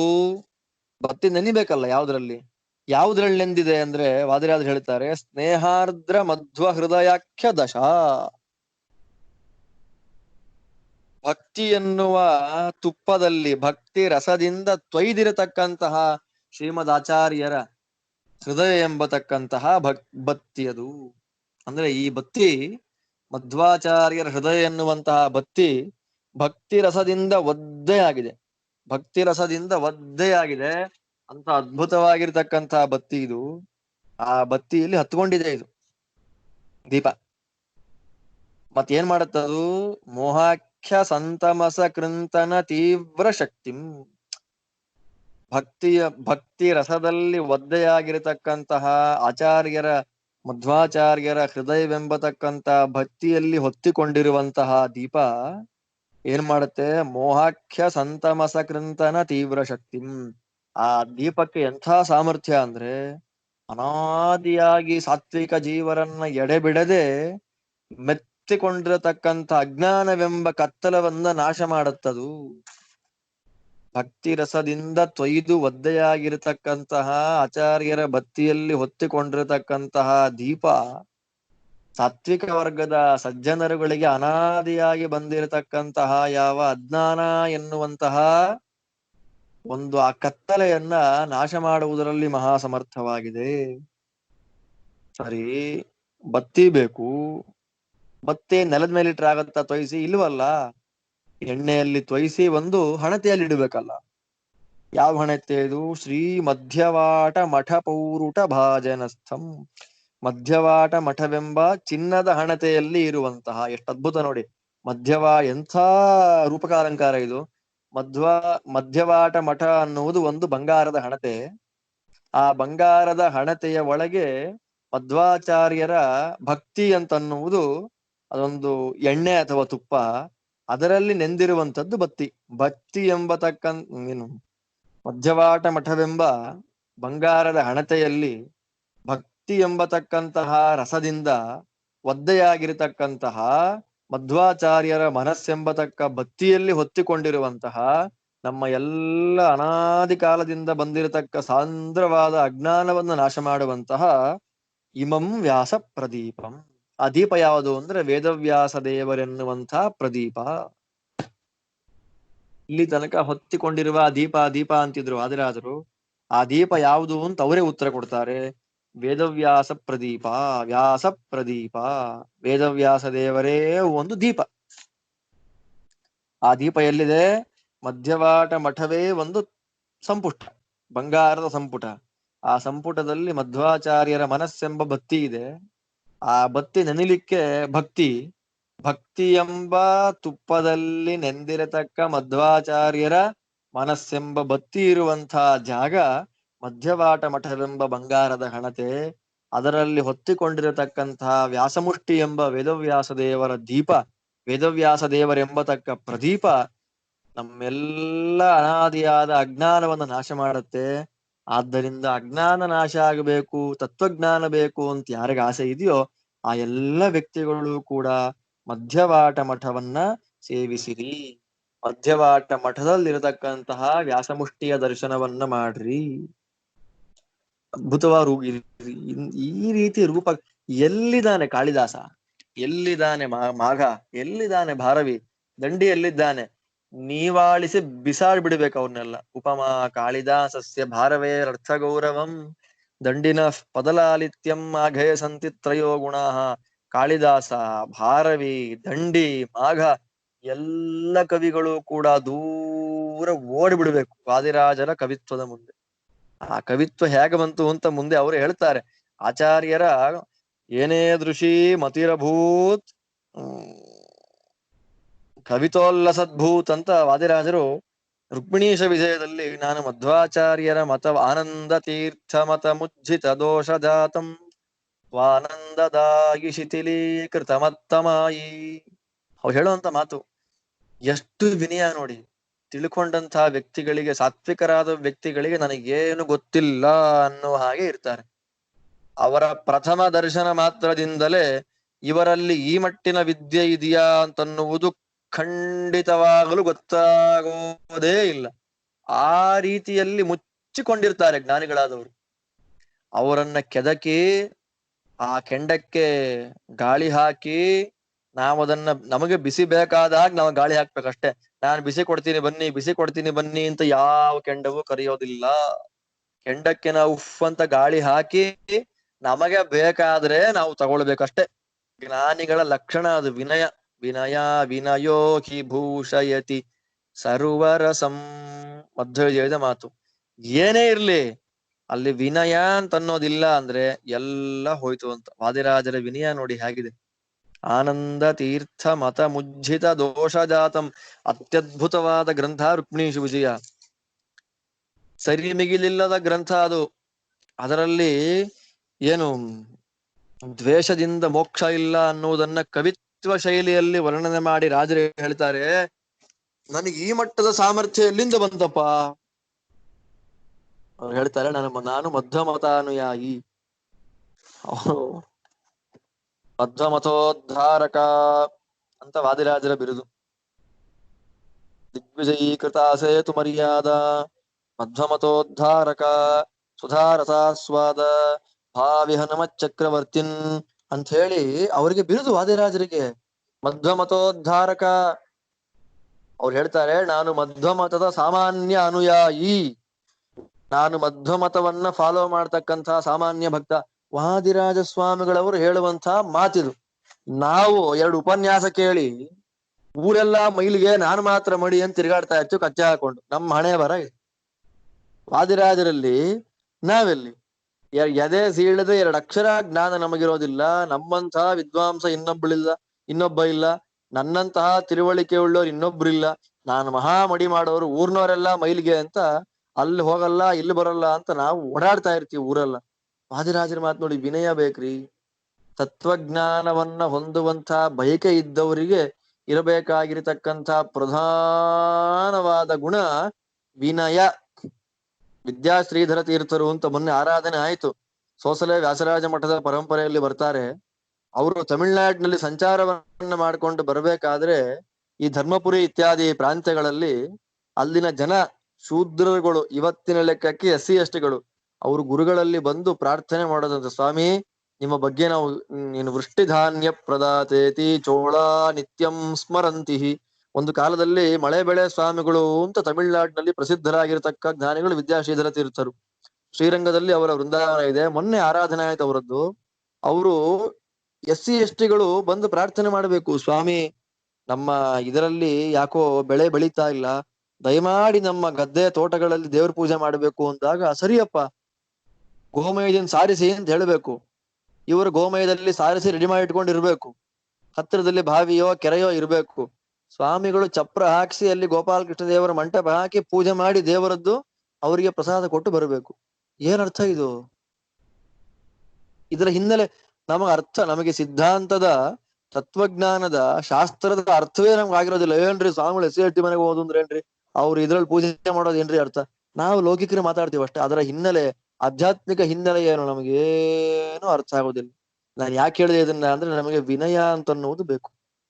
ಆದ್ರೆ ಹೇಳ್ತಾರೆ, ನಾನು ಮಧ್ವಮತಾನುಯಾಯಿ, ನಾನು ಈ ರೀತಿಯಲ್ಲಿ ಮಧ್ವಮತವನ್ನ ಫಾಲೋ ಮಾಡಿಕೊಂಡು ಬಂದಿರೋ ಹೊತ್ತಿಗೆ ನನಗೆ ಇಂಥ ಜ್ಞಾನ ಬಂದಿದೆ. ಶಿಥಿಲೀಕೃತ ಮತ್ತ ಮಾಯಿ, ಎಲ್ಲ ವಿಧವಾಗಿರತಕ್ಕ ಮಾಯಾವಾದ ಮತವನ್ನು ನಾನು ಖಂಡನೆ ಮಾಡಿದ್ದೇನೆ. ಕಾರಣ ನಾನು ಮಧ್ವ ಸಿದ್ಧಾಂತದಲ್ಲಿ ಹುಟ್ಟಿ ಅದರ ರಸಾಸ್ವಾದವನ್ನ ಮಾಡಿಕೊಂಡಿದ್ದೇನೆ. ಅದ್ಭುತ ನೋಡಿ ವಾದಿರಾಜರ ಮಾತು. ಆದ್ದರಿಂದ ಈ ಮಧ್ಯವಾಟ ಮಠವನ್ನ ವಾದಿರಾಜರ ಮಾತಿನ ಚಿಂತನೆಯ ನಂತರದ ದರ್ಶನ ಮಾಡಿದಾಗ ಎಷ್ಟು ಪುಣ್ಯ ನೋಡಿ. ಆದ್ದರಿಂದ ವಾದಿರಾಜರಿಗೆ ವಾದಿರಾಜರೇ ಸಾಟಿ, ಇನ್ಯಾರೂ ಇಲ್ಲ. ಆದ್ರೂ ಅವರಿಗಿರತಕ್ಕ ವಿನಯ ಪರಮ ಅದ್ಭುತವಾದ ವಿನಯ. ಆ ವಿನಯವನ್ನು ನಮಗವ್ರು ಕೊಡ್ಲಿ ಅಂತ ನಾವು ಮತ್ತೆ ಮತ್ತೆ ಮತ್ತೆ ವಾದಿರಾಜ ಅಂತರ್ಗತನಾದ ಪರಮಾತ್ಮನಲ್ಲಿ ಪ್ರಾರ್ಥನೆ ಮಾಡ್ಬೇಕಷ್ಟೆ. ಹೀಗೆ ವೇದವ್ಯಾಸ ದೇವರ ಸ್ತೋತ್ರವನ್ನ ಮಾಡಿ, ಅಂಥ ವೇದವ್ಯಾಸ ದೇವರನ್ನು ನೀವು ಸೇವಿಸಿರಿ ಭಜಧ್ವಂ ಅಂತ ರಾಜರು ಹೇಳಿದ್ರು. ಏನಕ್ಕೋಸ್ಕರ ವೇದವ್ಯಾಸ ದೇವರ ಸೇವೆ ಮಾಡ್ಬೇಕು? ಇವಾಗ ಎಕ್ಸಾಮ್ ಹತ್ರ ಬಂದ್ರೆ ಅನೇಕ ಕಡೆ ಈ ಪರಕಾಲ ಮಠ, ಅಹೋಬಿಲ ಮಠ ಇತ್ಯಾದಿ ಮಠಗಳ ದುಡ್ಡು ಮಾಡ್ಬೇಕು ಅಂತ ಅವರೆಲ್ಲ ಹಯಗ್ರೀವ ಮಂತ್ರ ಹೋಮ ಮಾಡ್ಬಿಡ್ತಾರೆ. ಈಗ ಹಯಗ್ರೀವ ಮಂತ್ರ ಹೋಮ ಯಾಕೆ ಮಾಡೋದು? ಈ 10th ಎಕ್ಸಾಮ್ ಪಾಸ್ ಆಗ್ಲಿ, ಸೆಕೆಂಡ್ PUC ಎಕ್ಸಾಮ್ ಪಾಸ್ ಆಗ್ಲಿ, BCom ಪಾಸ್ ಆಗ್ಲಿ ಅಂತ ಹಯಗ್ರೀವ ಮಂತ್ರ ಹೋಮವನ್ನ ಮಾಡಿಸೋದು ಈ ಪರಕಾಲ ಮಠದಲ್ಲಿ. ಅದಾದ ನಂತರ ಯಹೋಬಿಲ ಮಠದಲ್ಲಿ ಅವರುಗಳೆಲ್ಲ ಮಾಡುವಂತ ಕ್ರಮ ಇದು. ಹಯಗ್ರೀವ ಮಂತ್ರ ಮೋಕ್ಷವನ್ನ ಕೊಡುವಂತ ಮಂತ್ರ, ಹಯಗ್ರೀವ ಮಂತ್ರ ತತ್ವಜ್ಞಾನವನ್ನ ಕೊಡುವಂತ ಮಂತ್ರ, ಹಯಗ್ರೀವ ಮಂತ್ರ ನಿರಂತರವಾಗಿ ನಮ್ಮ ಮಾತನ್ನ ಗಂಗಾ ಪ್ರವಾಹದಂತೆ ಮಾಡುವಂತಹ ಮಂತ್ರ. ಅದನ್ನ ತಗೊಂಡೋಗಿ ನೀ 10th ಪಾಸ್ ಮಾಡಕ್ ಹಯಗ್ರೀವ ಮಂತ್ರ ಹೋಮ ಮಾಡಿದ್ರೆ ಎಷ್ಟು ಅಸಹ್ಯ. ಕೆಲವು ಕಡೆ ಮಾಡ್ತಾರೆ, ನಮ್ಮವರುಗಳೇ ಮಾಡ್ತಾರೆ. ದೊಡ್ಡ ದೊಡ್ಡ ದೇವರ ಮಂತ್ರಗಳನ್ನ ಇದು ಪಾಸ್ ಆಗ್ಲಿ, ಅದು ಪಾಸ್ ಆಗ್ಲಿ, ಎಕ್ಸಾಮ್ ಹತ್ರ ಬಂದಿರೋ ಮಕ್ಳ ಮನಸ್ಸು ಅಲ್ರಿ, ದೇವರ ಮಂತ್ರ ನೀವು ಹೋಗಿ ಹೋಗಿ ನಿಮ್ ಎಕ್ಸಾಮ್ ಪಾಸ್ ಮಾಡ್ಕೊಳ್ಳೋ ಮಟ್ಟ ಇಳಿದು ಬಿಟ್ರಲ್ಲ. ಎಷ್ಟು ಅಪಕರ್ಷ ಮಾಡಿದ್ವಿ ನಾವು. ಮಂತ್ರಗಳ ಅನುಸಂಧಾನ ಏನು, ಮಂತ್ರಗಳಿಗೆ ಬೆಲೆ ಏನು? ಮುಂದೆ ಆಚಾರ್ಯ ಹೇಳ್ತಾರೆ 72 ಮಹಾಮಂತ್ರ ತಂತ್ರಸಾರ ಸಂಗ್ರಹದಲ್ಲಿ ಉದ್ಧಾರ ಮಾಡುವಾಗ ಆ ಮಂತ್ರಗಳ ಸಾಮರ್ಥ್ಯದ ಬಗ್ಗೆ ಆಚಾರ್ಯ ಮಾತಾಡ್ತಾರೆ. ಭಯ ಆಗ್ತೋಗೋತ್ ನಮಗೆ.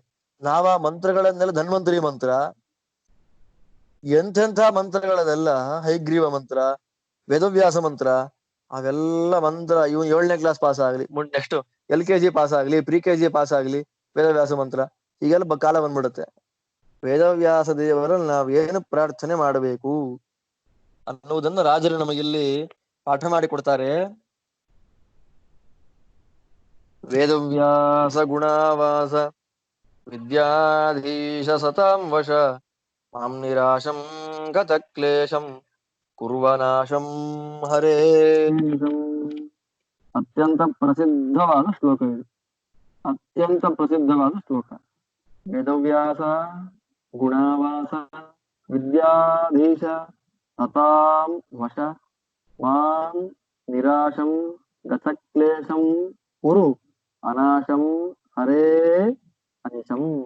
ಗುಣಾವಾಸ ವಿದ್ಯಾಧೀಶ ಸತಾಂ ವಶ ವೇದವ್ಯಾಸ ಹರೇ ಮಾಂ ಅನಿಶಂ ನಿರಾಶಂ ಗತಕ್ಲೇಶಂ ಅನಾಶಂ ಕುರು. ಅದ್ಭುತವಾದ ಅನುಪ್ರಾಸಾರ. ವಾಯ್ಸ್ ಕ್ಲಿಯರ್ ಇಲ್ಲ, ವಾಯ್ಸ್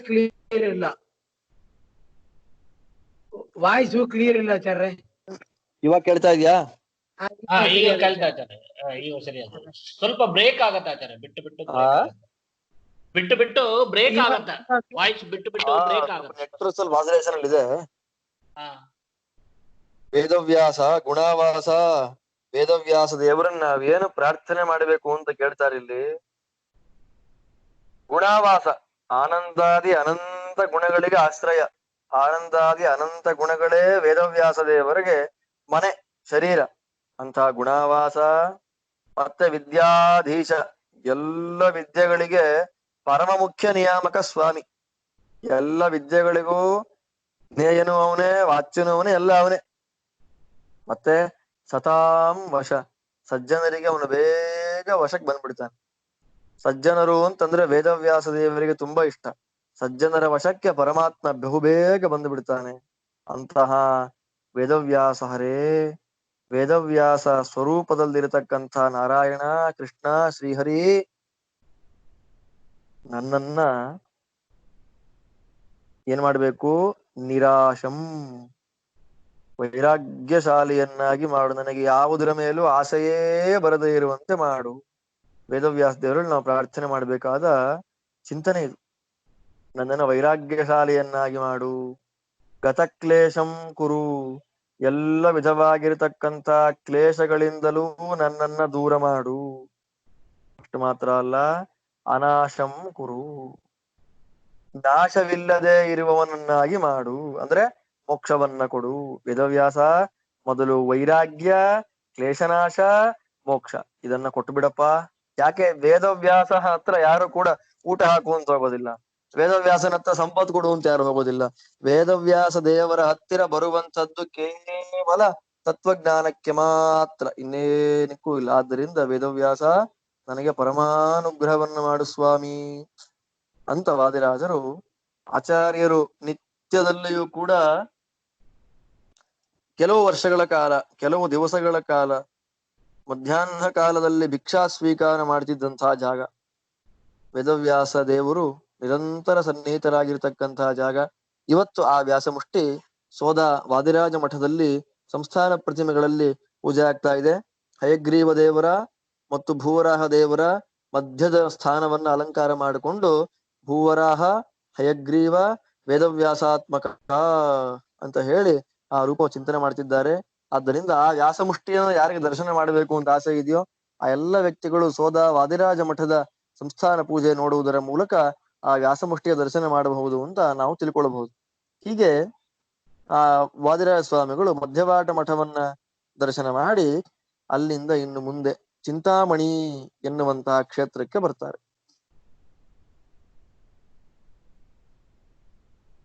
ಚಿಂತಾಮಣಿ, ಆ ಚಿಂತಾಮಣಿ ಎನ್ನುವ ಊರು ಅದನ್ನಿವತ್ತು ಕಡೆ ಶಿವಾಲಯ ಅಂತ ಕರೀತಾರೆ. ನನ್ನ ಸ್ನೇಹಿತ ಇರತಕ್ಕಂತಹ ಜಾಗ ಅದು. ನನ್ನ ಕ್ಲಾಸ್ಮೇಟ್ ಅಲ್ಲೇ ಇರುವಂತದ್ದು. ಆ ಗುಡಿ ಹತ್ತಿರದಲ್ಲಿ ಇದ್ದಾನೆ. ಗುಡಿಯಲ್ಲಿ ಅವನ ಕೆಲಸಗಳು ಪಾಠ ಪ್ರವಚನ ಮಾಡಿಕೊಂಡು ಗುಡಿಯಲ್ಲೇ ಇದ್ದಾನೆ. ನೇತ್ರಾವತಿ ನದಿ ತೀರ ಅತ್ಯದ್ಭುತವಾಗಿರ್ತಕ್ಕಂತಹ ಜಾಗ. ಸಾಧನೆ ಮಾಡ್ಕೊಳ್ಳಿಕ್ ತುಂಬಾ ಅನುಕೂಲವಾಗತಕ್ಕಂತಹ ಜಾಗ ಅದು. ನನ್ನ ಆತ್ಮೀಯ ಗೆಳೆಯ ಅಲ್ಲಿ ವಾಸ ಮಾಡ್ತಾ ಇದ್ದಾನೆ. ಅಂತ ಕ್ಷೇತ್ರ ಚಿಂತಾಮಣಿ ಕ್ಷೇತ್ರ. ಆ ಚಿಂತಾಮಣಿ ಕ್ಷೇತ್ರ 1000 ಈಶ್ವರ ಲಿಂಗ ಇದೆ ಅಲ್ಲಿ. ಅದರ ಕೊನೇ ಲಿಂಗ ಅಲ್ಲಿರುವಂತದ್ದು. ಆದ್ದರಿಂದ ಅದಕ್ಕೆ ಕಡೆ ಶಿವಾಲಯ ಅಂತ ಕರೀತಾರೆ. ಅಲ್ಲಿಯ ತೌಳವ ದೇಶದ ಒಂದು ಕಥೆಯ ಪ್ರಕಾರ ಒಬ್ಬ ದೈತ್ಯನಿಗೆ ನೀನು ಊರೆಲ್ಲ ಲಿಂಗ ಪ್ರತಿಷ್ಠೆ ಮಾಡು ಅಂತ ಹೇಳಿದಕ್ಕೆ ಅಲ್ಲೆಲ್ಲಿಂದ ಕಾರಂಜೇಶ್ವರ ಅಂತ ಬರುತ್ತೆ. ಇಲ್ಲೇ ಮಧ್ಯವಾಟ ಮಠ ಅಂತ ಹೇಳಿದ್ರೆ ಹತ್ರದಲ್ಲಿ ಕಾರಂಜ ಅಂತ ಬರುತ್ತೆ. ಅಲ್ಲಿಂದ ಶುರು ಮಾಡಿಕೊಂಡು ನೇತ್ರಾವತಿ ನದಿ ತೀರದ ತನಕ ಅವನು ಪ್ರತಿಷ್ಠೆ ಮಾಡಿದ ಲಿಂಗಗಳನ್ನ ಅಂತ ಆ ಕಥೆ ಹೇಳೋದು. ಅದರ ಕಡೇ ಜಾಗ, ಅವನು ಪ್ರತಿಷ್ಠೆ ಮಾಡಿದ ಕಡೇ ಲಿಂಗ ಇರತಕ್ಕಂತಹ ಜಾಗ ಈ ಕಡೇ ಶಿವಾಲಯ ಅಂತ ಹೇಳ್ತಾರೆ. ಇವತ್ತು ಕಡೇ ಶಿವಾಲಯ ಅಂತ ಆಗ್ಬಿಟ್ಟಿದೆ. ನೀವು ಘಟ್ಟದ ಮೇಲಿಂದ ಕೆಳಗಿಳಿದು ಬಿಟ್ಟು ಸುಬ್ರಹ್ಮಣ್ಯಕ್ಕೆ ಅಥವಾ ಧರ್ಮಸ್ಥಳಕ್ಕೆ ಹೋಗಬೇಕಾದಂತಹ ದಾರಿಯಲ್ಲಿ, ಧರ್ಮಸ್ಥಳ ಸುಬ್ರಹ್ಮಣ್ಯದ ದಾರಿ ದಾಟಿಕೊಂಡು ಮತ್ತೆ ಮಂಗಳೂರಿಗೆ ಬರುವ ದಾರಿಯಲ್ಲಿ ಇದು ಸಿಗತ್ತೆ. ಉಪ್ಪಿನಂಗಡಿ ಅಂತ ಒಂದು ಊರಿದೆ, ಬೆಳ್ತಂಗಡಿ ಉಪ್ಪಿನಂಗಡಿ ಅಂತ. ಆ ಉಪ್ಪಿನಂಗಡಿ ಎನ್ನುವ ಹತ್ತಿರದಲ್ಲಿ ಬರುತ್ತೆ. ಬಂಟ್ವಾಳ ಅಂತ ಒಂದು ಜಾಗ ದಕ್ಷಿಣ ಕನ್ನಡ ಪ್ರಾಂತ್ಯದಲ್ಲಿ. ಆ ಬಂಟ್ವಾಳ ಎನ್ನುವ ಜಾಗದಲ್ಲಿ ಹತ್ತಿರದಲ್ಲೇ ಇರುವಂತದ್ದು ಈ ಮಧ್ಯವಾಟ ಮಠ. ಮಧ್ಯವಾಟ ಮಠದಿಂದ ಬಂಟ್ವಾಳ ದಾಟಿ ಬೆಳ್ತಂಗಡಿ ದಾಟಿ ಉಪ್ಪಿನಂಗಡಿಗೆ ಬಂದ್ರೆ ಅಲ್ಲಿ ಈ ಕಡೆ ಶಿವಾಲಯ ಅಂತ ದೊಡ್ಡದಾಗಿ ಒಂದು ಸ್ವಾಗತ ಗೋಪುರ ಕಾಣುತ್ತೆ. ದಾಟಿಕೊಂಡು ಹೋಗಿ ನೇತ್ರಾವತಿ ತೀರ, ನೇತ್ರಾವತಿ ತೀರದಲ್ಲಿಯೇ ಈ ರುದ್ರದೇವರ ದೇವಸ್ಥಾನ, ಹತ್ತಿರದಲ್ಲಿಯೇ ನರಸಿಂಹದೇವರ ದೇವಸ್ಥಾನ. ಅದನ್ನ ಚಿಂತಾಮಣಿ ನರಸಿಂಹದೇವರು ಅಂತ ಅದನ್ನ ಕರೀತಾರೆ. ಇದರ ಚರಿತ್ರೆ ಏನು ಅಂತಂದ್ರೆ, ರುದ್ರದೇವರು ತಾವು ಧ್ಯಾನವನ್ನ ಮಾಡಬೇಕು ಅಂತ ಕೂತ್ಕೊಳ್ತಾರೆ. ಧ್ಯಾನವನ್ನ ಮಾಡಬೇಕು ಅಂತ ಕೂತ್ಕೊಳ್ಬೇಕಾದ್ರೆ ಅವರಿಗೆ ತೊಂದರೆಯನ್ನ ಕೊಡ್ಲಿಕ್ಕೆ ಯಾರು ಬರ್ತಾರೋ ಅವ್ರನ್ನೆಲ್ಲ ನೀವು ತಿಂದು ಬಿಡಿ ಅಂತ ಹೇಳಿ ರುದ್ರದೇವರು ತಮ್ಮ ಸಾಮರ್ಥ್ಯದಿಂದ 64,000 ಖಲಯೋಗಿನಿಯರು ಅಂತ ಹೇಳಿ ಅವರನ್ನ ಸೃಷ್ಟಿ ಮಾಡ್ತಾರೆ. ಪಿಶಾಚಿಗಳವರೆಲ್ಲ ಅವರನ್ನು ಸೃಷ್ಟಿ ಮಾಡ್ತಾರೆ. ಸೃಷ್ಟಿ ಮಾಡಿದ್ಮೇಲೆ ಅವ್ರಿಗೆ ಕೊಟ್ಟ ಆಜ್ಞೆ, ನನ್ನ ತಪಸ್ಸಿಗೆ ಯಾರು ವಿಘ್ನವನ್ನ ಮಾಡ್ತಾರೋ ಅವ್ರನ್ನ ಕೊಂದು ತಿಂದು ಬಿಡ್ಬೇಕು ನೀವು ಅಂತ. ಅದೇ ಸಮಯಕ್ಕೆ ಎಷ್ಟು ಲಕ್ಷಾಂತರ ವರ್ಷಗಳಾಯ್ತು ರುದ್ರದೇವರ ತಪಸ್ಸನ್ನ ಭಂಗ ಮಾಡ್ಲಿಕ್ಕೆ ಯಾರಿಗೂ ಸಾಧ್ಯ ಆಗಲಿಲ್ಲ. ಸಾಧ್ಯ ಆಗದೆ ಇದ್ದಾಗ ಕೊನೆಗೆ ರುದ್ರದೇವರನ್ನೇ ತಿಂದು ಬಿಡಬೇಕು ಅಂತ, ರುದ್ರದೇವರ ರಕ್ತವನ್ನ ಪಾನ ಮಾಡಬೇಕು ಅಂತ ಆ ಖಲಯೋಗಿನಿಯರೆಲ್ಲ ರುದ್ರದೇವರ ಮೇಲೆ ಬೀಳಕ್ ಬರ್ತಾರೆ. ಆಗ ಅವರು ಹೆದರ್ಕೊಂಡು ಭೂಮಿಯ ಒಳಗೆ ಪ್ರವೇಶ ಮಾಡಿಬಿಡ್ತಾರೆ. ಪ್ರವೇಶವನ್ನ ಮಾಡಿದಾಗ ರುದ್ರದೇವರನ್ನೇ ವಾಹನವನ್ನಾಗಿ ಮಾಡಿಕೊಂಡು ರುದ್ರದೇವರು ಮೇಷ ಆಡಿನ ರೂಪದ ರುದ್ರದೇವರ ಮೇಲೆ ನರಸಿಂಹದೇವರು ಮೇಲೆದ್ದು ಬಂದು ಪಾತಾಳ ತಲದಿಂದ ಮೇಲೆದ್ದು ಬಂದು ಆ 64,000 ಖಲಯೋಗಿನಿಯರನ್ನ ಸಂಹಾರ ಮಾಡಿದಂತಹ ಕ್ಷೇತ್ರ ಈ ಚಿಂತಾಮಣಿ ನರಸಿಂಹ ಕ್ಷೇತ್ರ. ಪ್ರತಿಯೊಬ್ಬರೂ ಕೂಡ ದರ್ಶನವನ್ನ ಮಾಡ್ಲೇಬೇಕು. ಪರಮಾತ್ಮ ನಮಗ್ ಕೊಟ್ಟರು ಆಯಸ್ಸು ಬಹಳ ಕಡಿಮೆ. ಇರುವ ಆಯಸ್ಸನ್ನ ಆದಷ್ಟು ತೀರ್ಥಯಾತ್ರೆಗಳನ್ನ ಮಾಡಿ ದರ್ಶನವನ್ನ ಮಾಡೋದ್ರಲ್ಲಿ ಸಾರ್ಥಕ ಮಾಡಿಕೊಂಡ್ರೆ ಉಂಟು. ಈ ರೀತಿಯಲ್ಲಿ ವರ್ಷಕ್ಕೊಂದ್ಸಲ ಕೊರೋನಾ ಗಿರೋನಾ ಬಂದ್ಬಿಟ್ರೆ ತೀರ್ಥವೂ ಇಲ್ಲ, ಯಾತ್ರೆಯೂ ಇಲ್ಲ. ನಾವು ದೇಶ ನೋಡ್ದ ಹಾಗೆ ಇದೆ, ಏನು ಮಾಡ್ಲಿಕ್ಕೆ ಆಗೋದಿಲ್ಲ. ಆದ್ದರಿಂದ ಪರಮಾತ್ಮ ಅವಕಾಶವನ್ನ ಕೊಟ್ಟಾಗ ಸಾಧನೆ ಮಾಡಿಕೊಳ್ಳೋದು, ಯಾತ್ರಾದಿಗಳನ್ನ ಪಾಠ ಪ್ರವಚನ ಕೇಳೋದು, ಆ ಮೂಲಕ ಯಾತ್ರೆಯನ್ನ ಮಾಡಿ ಪುಣ್ಯ ಸಂಪಾದನೆ ಮಾಡೋದು, ಜ್ಞಾನ ಸಂಪಾದನೆ ಮಾಡೋದು ನಮ್ ಕೈಲಿದೆ. ಮಾಡದೆ ವ್ಯರ್ಥ ಮಾಡ್ಕೊಂಡ್ರೆ ನಮ್ಮನ್ನ ಯಾರು ಉದ್ಧಾರ ಮಾಡ್ಲಿಕ್ಕೆ ಸಾಧ್ಯ ಇಲ್ಲ. ಅಂತಹ ಅತ್ಯಂತ ಶ್ರೇಷ್ಠವಾದಂತಹ ಕ್ಷೇತ್ರ ನರಸಿಂಹ ಕ್ಷೇತ್ರ. ರುದ್ರದೇವರ ಒಂದು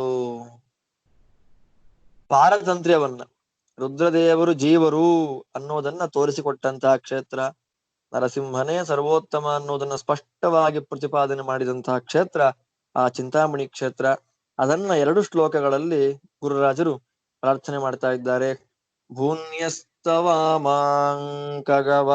ಪಾಣಿಂ ಉತ್ಕ್ಷಿಪ್ತ ದಕ್ಷೋರುಗತಾನ್ಯಹಸ್ತಂ ಚಕ್ರಾಯುಧಂ ನೇತ್ರವತಿ ತಟಸ್ಥಂ ಚಿಂತಾಮಣಿಂ ಶ್ರೀನರಸಿಂಹಮೀಡೆ.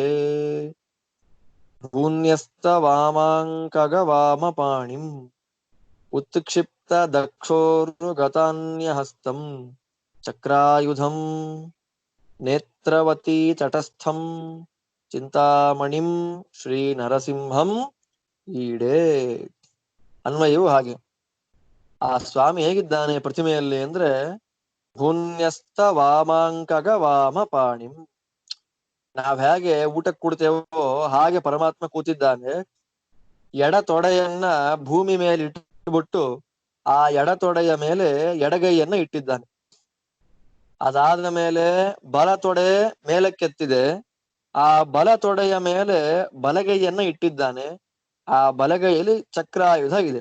ಅದ್ಭುತ. ಕೆಳಗ್ ಕೂತಿದ್ದಾನೆ. ಕೂತ್ರೆ ಭೂಮಿಯ ಮೇಲೆ ಎಡಗಾಲಿದೆ. ಆ ಎಡ ತೊಡೆಯ ಮೇಲೆ ಎಡಕೈಯನ್ನ ಆರಾಮಾಗಿ ಇಟ್ಕೊಂಡಿದ್ದಾನೆ. ಎತ್ತಿದ ಬಲಗಾಲು, ಆ ಬಲಗಾಲಿನ ಮಂಡಿಯ ಮೇಲೆ ಚಕ್ರಾಯುಧವನ್ನ ಧಾರಣೆ ಮಾಡಿದಂಥ ಬಲಗೈ. 4 ಕೈ ನರಸಿಂಹದೇವರಿಗಿಲ್ಲ. ಪರಮಾದ್ಭುತವಾದಂಥ ಪ್ರತಿಮಾ ಅದು. ಅಂತಹ ವೇತ್ರವತಿ ತಟಸ್ಥಂ ಅಥವಾ ನೇತ್ರಾವತಿ ತಟಸ್ಥಂ, ನೇತ್ರಾವತಿ ಎಂಬ ನದಿಯ ತೀರದಲ್ಲಿ ಸ್ಥಾಪಿತನಾಗಿರತಕ್ಕಂತಹ ಚಿಂತಾಮಣಿಂ ಶ್ರೀ ನರಸಿಂಹಂ ಈಡೆ. ಚಿಂತಾಮಣಿ, ಬೇಡಿದವರಿಗೆ ಬೇಡಿದ್ದನ್ನ ಕೊಡತಕ್ಕಂತಹ ಚಿಂತಾಮಣಿ ಎಂಬ ಅಭಿಧಾನದಿಂದ ಕೂಡಿದಂತಹ ಶ್ರೀ ನರಸಿಂಹದೇವರನ್ನ ನಾನು ಸ್ತೋತ್ರ ಮಾಡ್ತಾ ಇದ್ದೇನೆ. ಇದು ಆ ನರಸಿಂಹದೇವರ ಪ್ರತಿಮೆಯ ವರ್ಣನೆ. ಮುಂದಿನ ಶ್ಲೋಕದಲ್ಲಿ ರಾಜರು ಆ ಹೇಗೆ ಬಂದ ಅವನು ಅನ್ನುವ, ನಾನು ಏನ್ ಕಥೆ ಹೇಳಿದೆ ಆ ಕಥೆಯನ್ನ ತೋರಿಸ್ಕೊಡ್ತಾ ಇದ್ದಾರೆ ಇಲ್ಲಿ. ಉದ್ಗತ್ಯ ಪಾತಾಳ ತಲಾತ್ಕರಸ್ಥ ಚಕ್ರೇಣ ಚಕ್ರಂ ಖಲಯೋಗಿನೀನಾಂ ನಿಹತ್ಯ ಗೌರೀವರ ಕಾಮದೋ ಭೂತ್ ಉನ್ನಮ್ರಕರ್ಣೋ ನರಸಿಂಹ ಏಷಃ. ಉದ್ಗತ್ಯ ಪಾತಾಳ ತಳಾತ್ ಕರಸ್ಥ ಚಕ್ರೇಣ ಚಕ್ರಂ ಖಲಯೋಗಿನೀನಾಂ ನಿಹತ್ಯ ಗೌರೀವರ ಕಾಮದಃ ಅಭೂತ್ ಉನ್ನಮ್ರಕರ್ಣಃ ನರಸಿಂಹಃ ಏಷಃ. ಉನ್ನಮ್ರಕರ್ಣಃ ಏಷಃ ನರಸಿಂಹಃ ಕರಸ್ಥ ಚಕ್ರೇಣ ಪಾತಾಳತಲಾದುದ್ಗತ್ಯ ಖಲಯೋಗಿನೀನಾಂ ಚಕ್ರಂ ನಿಹತ್ಯ ಗೌರೀವರ ಕಾಮದಃ ಅಭೂತ್. ನಾನೇನ್ ಚಾರಿತ್ರಿಕ ಮಹತ್ವ ಕಥೆ ಹೇಳ ಆ ಕಥೆಯನ್ನೇ ರಾಜರು ಹೇಳ್ತಾರೆ ಇಲ್ಲಿ. ಉನ್ನಮ್ರಕರ್ಣಃ, ನರಸಿಂಹದೇವರ ಕಿವಿ ನಿಮಿರಿಬಿಟ್ಟಿದೆ. ಸ್ತಬ್ಧೋಧ್ವಕರ್ಣಂ, ಭಾಗವತ ಹೇಳಿದಂತಹ ಮಾತು. ನರಸಿಂಹದೇವರು ಪ್ರಕಟರಾದಾಗ ಯಸ್ತಂಭೆ ಪ್ರಕಟೀ ಬಭೂವ, ಮುಂದೆ ಅಹೋಬಿಲ ಕ್ಷೇತ್ರವನ್ನ ವರ್ಣನೆ ಮಾಡುವಾಗ ವಾದಿರಾಜರೇ ಹೇಳಿದಂಥ ಮಾತಿದು. ನರಸಿಂಹ ಜಯಂತಿ, ವೇದವ್ಯಾಸ ಜಯಂತಿ, ವಿದ್ಯಾಮಾನ ತೀರ್ಥರ ಆರಾಧನೆ ಎಲ್ಲ ಹತ್ರ ಬರ್ತಾ ಇದೆ. ಆದ್ದರಿಂದ ನರಸಿಂಹದೇವರ ಕಿವಿ ಆಗಿದೆ ಉನ್ನಮ್ರಕರ್ಣ ಸ್ತಬ್ಧೋರ್ಧ್ವಕರ್ಣಂ, ನಿಮಿರಿ ನಿಂತ ಕಿವಿಗಳು, ನಿಂತು ಬಿಟ್ಟಿದೆ ಕಿವಿಗಳು. ಏನಕ್ಕೆ ಕಿವಿ ನಿಮ್ರೋದು ಅಂತಂದ್ರೆ ಬೇಟೆ ಆಡುವಾಗ ನಿಮಿರಿದ ಕಿವಿಗಳುಳ್ಳ ಈ ನರಸಿಂಹದೇವರು ಪಾತಾಳ ತಳಾದುದ್ಗತ್ಯ, ಪಾತಾಳ ಪ್ರದೇಶದಿಂದ ಮೇಲೆ ಬಂದವರಾಗಿ ಕೈಲಿರತಕ್ಕಂತಹ ಯಾವ ಚಕ್ರಾಯುಧದಿಂದ ರುದ್ರದೇವರನ್ನೇ ಕೊನ್ಲಿಕ್ಕಾಗಿ ಬಂದಿರತಕ್ಕಂತಹ ಆ ಖಲಯೋಗಿನಿಯರ ಸಮೂಹವನ್ನ, ಅವರ ಗುಂಪನ್ನ ನಾಶ ಮಾಡಿ ಸಂಹಾರ ಮಾಡಿ ಗೌರೀಪತಿಗಳಾಗಿರತಕ್ಕಂತಹ ರುದ್ರದೇವರಿಗೆ ಎಲ್ಲ ಅಭೀಷ್ಟಗಳನ್ನ ಕೊಟ್ರು.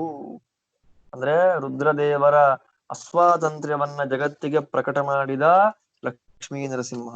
ಆದ್ದರಿಂದ ಭಗವತ್ ಸರ್ವೋತ್ತಮತ್ವವನ್ನ, ರುದ್ರದೇವರು ಭಗವಂತನ ದಾಸರು, ಅಸ್ವತಂತ್ರರು ಅನ್ನುವ ತತ್ವವನ್ನ ಜಗತ್ತಿಗೆ ಪ್ರಕಟ ಮಾಡಿದಂತಹ ಕ್ಷೇತ್ರ ಆ ಚಿಂತಾಮಣಿ ನರಸಿಂಹ ಕ್ಷೇತ್ರ. ಎಲ್ಲ ಭಕ್ತರು ಕೂಡ ಆ ನರಸಿಂಹ ಕ್ಷೇತ್ರ ದರ್ಶನವನ್ನ ಮಾಡಿ ಆ ನರಸಿಂಹದೇವರ ಪರಮಾನುಗ್ರಹಕ್ಕೆ ಪಾತ್ರರಾಗಬೇಕು. ಇನ್ನೊಂದು ವಿಶೇಷ ಅಂದ್ರೆ ಸೋದೆ ವಾದಿರಾಜ ಮಠದ ಸ್ವಾಮಿಗಳವರಿಗೆ ಮಾತ್ರ ಗರ್ಭಗುಡಿಗೆ ಪ್ರವೇಶ. ಅಲ್ಲಿಯ ಅರ್ಚಕರುಗಳು ಕೂಡ ಸೋದೆ ವಾದಿರಾಜ ಮಠದ ಶಿಷ್ಯಂದ್ರೆ ಆಗಬೇಕು, ಬೇರೆಯವರು ಅರ್ಚಕರಾಗುವ ಹಾಗಿಲ್ಲ. ಮತ್ತೆ ಗರ್ಭಗುಡಿಯ ಒಳಗೆ ಬೇರೆ ಮಠದ ಬೇರೆ ಪರಂಪರೆಯ ಯತಿಗಳು ಬಂದ್ರೆ ಗರ್ಭಗುಡಿಯ ಹೊರಗಿನಿಂದಲೇ ಮಂಗಳಾರತಿ. ಸೋದೆ ವಾದಿರಾಜ ಮಠದ ಸ್ವಾಮಿಗಳವರು ಮಾತ್ರ ಗರ್ಭಗುಡಿಯ ಒಳಗೆ ಹೋಗಿ ದೇವರ ಸ್ಪರ್ಶಾದಿಗಳನ್ನ ಪೂಜಾದಿಗಳನ್ನ ಮಾಡಿಕೊಂಡು ಬರಬಹುದು ಅಂತ ಸಂಪ್ರದಾಯ ಪದ್ಧತಿ ಮೊದಲಿಂದ ಬಂದಿದೆ. ಇದು ಚಿಂತಾಮಣಿ ನೇತ್ರಾವತಿ ತೀರದಲ್ಲಿರತಕ್ಕಂತಹ ಚಿಂತಾಮಣಿ ನರಸಿಂಹದೇವರ ವರ್ಣನೆ. ಅಲ್ಲಿಂದ ಇನ್ನು ಮುಂದೆ ವಾದಿರಾಜ ಸ್ವಾಮಿಗಳವರು ಆ ಚಿಂತಾಮಣಿ ನರಸಿಂಹ ಕ್ಷೇತ್ರ ಇರುವಂತಹ ಜಾಗ ನೇತ್ರಾವತಿ ನದಿ ತೀರ. ಆ ನೇತ್ರಾವತಿ ನದಿಯ ಒಂದು ವರ್ಣನೆಯನ್ನ ಈ ಶ್ಲೋಕದಲ್ಲಿ ಮಾಡ್ತಾ ಇದ್ದಾರೆ.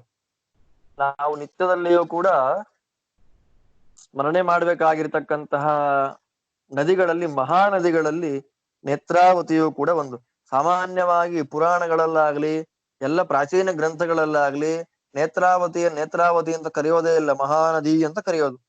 ಪ್ರಾಚೀ ಮಹಾನದಿ, ಪಶ್ಚಿಮದ ಮಹಾನದಿ ಅಂತ ಕರೀತಾರೆ. ಪಶ್ಚಿಮದ ಮಹಾನದಿಯಿಂದ ಇದೆ ನೇತ್ರಾವತಿ, ಅತ್ಯಂತ ಶ್ರೇಷ್ಠವಾಗಿರ್ತಕ್ಕಂತಹ ನದಿ. ವರಾಹದೇವರ ಕಣ್ಣಿಂದ ಬಂದ ನದಿ, ವರಾಹದೇವರ ಆನಂದಾಶ್ರು.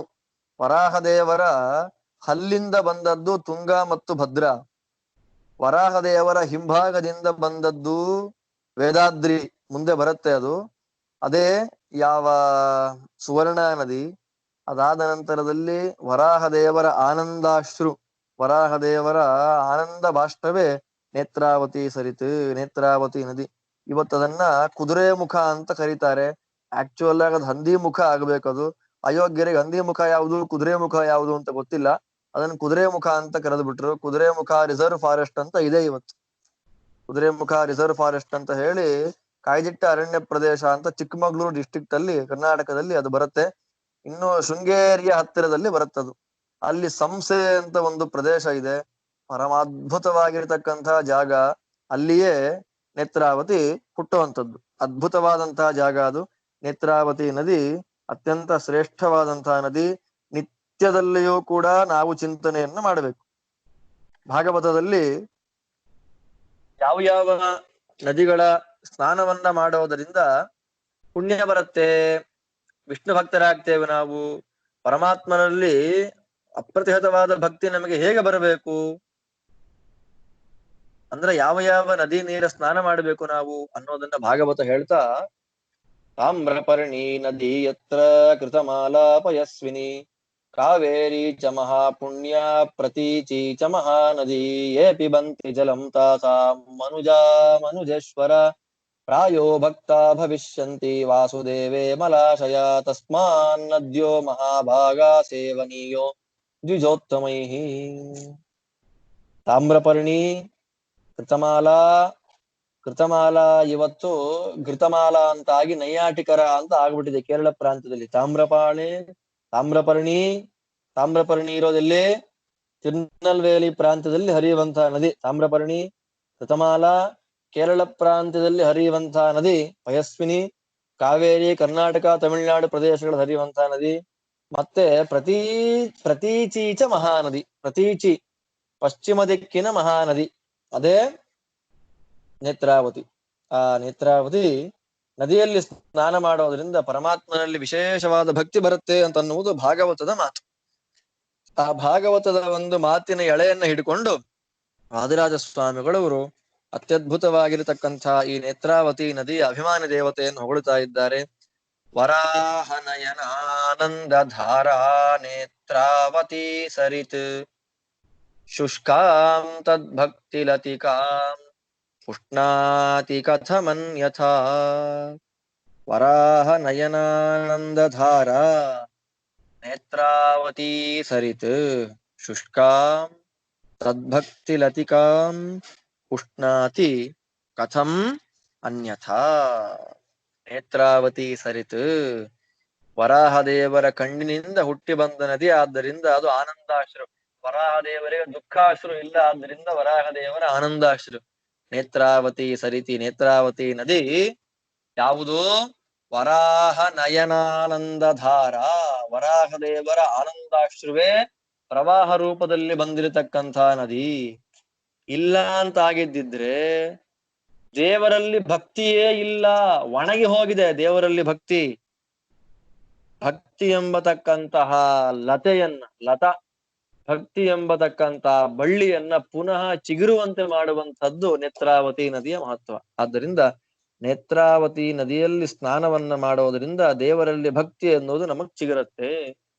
ಆದ್ದರಿಂದ ಒಣಗಿ ಹೋಗಿರತಕ್ಕಂತಹ ಭಗವದ್ಭಕ್ತಿ ಎಂಬ ಲತೆಯನ್ನ ಪುನಃ ಅದನ್ನ ಚೈತನ್ಯ ಮಾಡುವಂತೆ, ಅದನ್ನ ಮತ್ತೆ ಪೋಷಿಸುವಂತೆ ಮಾಡುವ ಕಾರಣ ಈ ನೇತ್ರಾವತಿ ನದಿ ಖಂಡಿತವಾಗಲೂ ವರಾಹದೇವರ ಆನಂದಾಶ್ರವೇ ಆಗಿದೆ. ಇಲ್ಲ ಅಂದಿದ್ರೆ ಬಾಯಾರಿಕೆ ನೀಗಿಸ್ಬೇಕಾಗಿತ್ತು ಅಷ್ಟೇ ಹೊರತು ಈ ಭಕ್ತಿ ಎಂಬ ಲತೆಯನ್ನ ಮತ್ತೆ ಯಾಕೆ ಪುನರುಜ್ಜೀವನಗೊಳಿಸ್ಬೇಕಾಗಿತ್ತು? ಹಿನ್ನೆಲೆಯಲ್ಲಿ ನೇತ್ರಾವತಿ ನದಿ ಅತ್ಯಂತ ಶ್ರೇಷ್ಠವಾದದ್ದು. ಮುಂದೆ ವರ್ಣನೆ ಮಾಡ್ತಾರೆ. ಕೋಲಲೋಲ ಕೃಪಾಶೀಲ ಲೋಚನಾಂಬುಜ ಚುಂಬಿನಿ ಮಜ್ಜನ್ನೇತ್ರಾವತಿ ತೋಯೇ ತದ್ದಯೇಕ್ಷಾಸ್ಪದನ್ನಕಃ. ಕೋಲಲೋಲ ಕೃಪಾಶೀಲ ಲೋಚನಾಂಬುಜ ಚುಂಬಿನಿ ನೇತ್ರಾವತಿ ತೋಯೇ ಮಜ್ಜನ್ ತದ್ದಯೇಕ್ಷಾಸ್ಪದಂ ಕಹ ನ ಸ್ಯಾತ್. ಚೆನ್ನಾಗಿ ಹೇಳ್ತಾರೆ ವಾದಿರಾಜರಲ್ಲಿ. ಕೋಲ ಲೋಲ ವರಾಹದೇವರ ಲೋಲ, ಲೋಲ ಅಂದ್ರೆ ಅಲ್ಲಾಡುವಂಥದ್ದು, ಅರ್ಥಾತ್ ಚಂಚಲ ಅಂತ. ವರಾಹದೇವರ ಚಂಚಲವಾದ ಕೃಪಾಶೀಲ, ಚಂಚಲ ಅಂತಂದ್ರೆ ನಮ್ಮ ತರ ಚಂಚಲ ಅಲ್ಲ, ಕರುಣೆಯನ್ನ ಸುರಿಸುವಂತಹ ಚಂಚಲವಾದ ಕಣ್ಣುಗಳು. ವರಾಹದೇವರ ಕೃಪಾ ಸಮುದ್ರವಾದ ಚಂಚಲವಾದ ಕಣ್ಣುಗಳನ್ನ ಮುತ್ತಿಟ್ಟು ಬರುತ್ತಾ ಇದೆ ಈ ನೇತ್ರಾವತಿ ನದಿ. ಕೋಲ ಲೋಲ ಕೃಪಾಶೀಲ ಲೋಚನಾಂಬುಜ ಚುಂಬಿನಿ.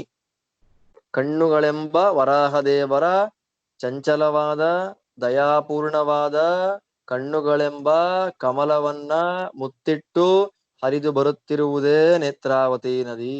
ಅಂತಹ ವರಾಹದೇವರ ಕಣ್ಣಿಗೆ ನೇರವಾಗಿ ಸಂಪರ್ಕವನ್ನ ಹೊಂದಿರತಕ್ಕಂಥ ಈ ಯಾವ ನೇತ್ರಾವತಿ ನದಿಯಲ್ಲಿ ಸ್ನಾನ ಮಾಡಿದ ವ್ಯಕ್ತಿ ಭಗವಂತನ ಕೃಪಾದೃಷ್ಟಿಗೆ ಪಾತ್ರನಾಗದೇ ಇರ್ತಾನ? ಆದ್ದರಿಂದ ನೇತ್ರಾವತಿ ನದಿಯಲ್ಲಿ ಭಕ್ತಿಯಿಂದ ಸ್ನಾನವನ್ನ ಮಾಡಿದಂತಹ ವ್ಯಕ್ತಿಗಳು ನಿಸ್ಸಂಶಯವಾಗಿ ಭಗವಂತನ, ವಿಶೇಷವಾಗಿ ವರಾಹದೇವರ ಕೃಪಾದೃಷ್ಟಿಗೆ ಖಂಡಿತವಾಗಲೂ ಪಾತ್ರರಾಗ್ತಾ ಇದ್ದಾರೆ. ಆದ್ದರಿಂದ 2 ಶ್ಲೋಕಗಳಲ್ಲಿ ಹೇಳಿದಂತೆ ನೇತ್ರಾವತಿ ನದಿಯ ಮಹಾತ್ಮ್ಯವನ್ನ, ಅದರ ಚಿಂತನೆಯನ್ನ ಮಾಡಿಕೊಂಡು ಎಲ್ಲ ಭಕ್ತರುಗಳು ಕೂಡ ನೇತ್ರಾವತಿ ನದಿಯಲ್ಲಿ ಸ್ನಾನವನ್ನ ಮಾಡಬೇಕು. ಇಲ್ಲಿಗೆ ನೇತ್ರಾವತಿ ನದಿಯ ವರ್ಣನೆ ಮುಗಿಯುತ್ತೆ. ಅಲ್ಲಿಂದ ಮುಂದೆ ಕುಮಾರಧಾರಾ ನದಿಯ ಬಗ್ಗೆ ವರ್ಣನೆ ಮಾಡ್ತಾರೆ. ಕುಮಾರಧಾರೆ ಮತ್ತು ನೇತ್ರಾವತಿಯ ಸಂಗಮ. ಅಲ್ಲಿಂದ 2 ಶ್ಲೋಕಗಳಲ್ಲಿ ಪ್ರತ್ಯೇಕವಾಗಿ ಕುಮಾರಧಾರಾ ಸ್ತೋತ್ರ. ಅಲ್ಲಿಂದ ಮುಂದೆ ಸುಬ್ರಹ್ಮಣ್ಯ ಕ್ಷೇತ್ರಕ್ಕೆ ಹಾದರಾದ್ರೆ ಹೋಗ್ತಾ ಇದ್ದಾರೆ. ಅದನ್ನ ನಾಳೆಯ ಪಾಠದಲ್ಲಿ ನೋಡೋಣ ಅಂತ ಹೇಳ್ತಾ ಇವತ್ತಿನ ಪಾಠವನ್ನು ಇಲ್ಲಿ ಮುಗಿಸ್ತಾ ಇದ್ದೇನೆ. ಶ್ರೀಕೃಷ್ಣ ಅರ್ಪಣಮಸ್ತು. ನಮಸ್ಕಾರ ಆಚಾರ್ಯ. ಆಚಾರ್ಯ ಒಂದೇ ಒಂದು ಗುರುತಿನ ಆಚಾರ್ಯ ಕೇಳಿ. ಅದಾವುದು ಇವಾಗ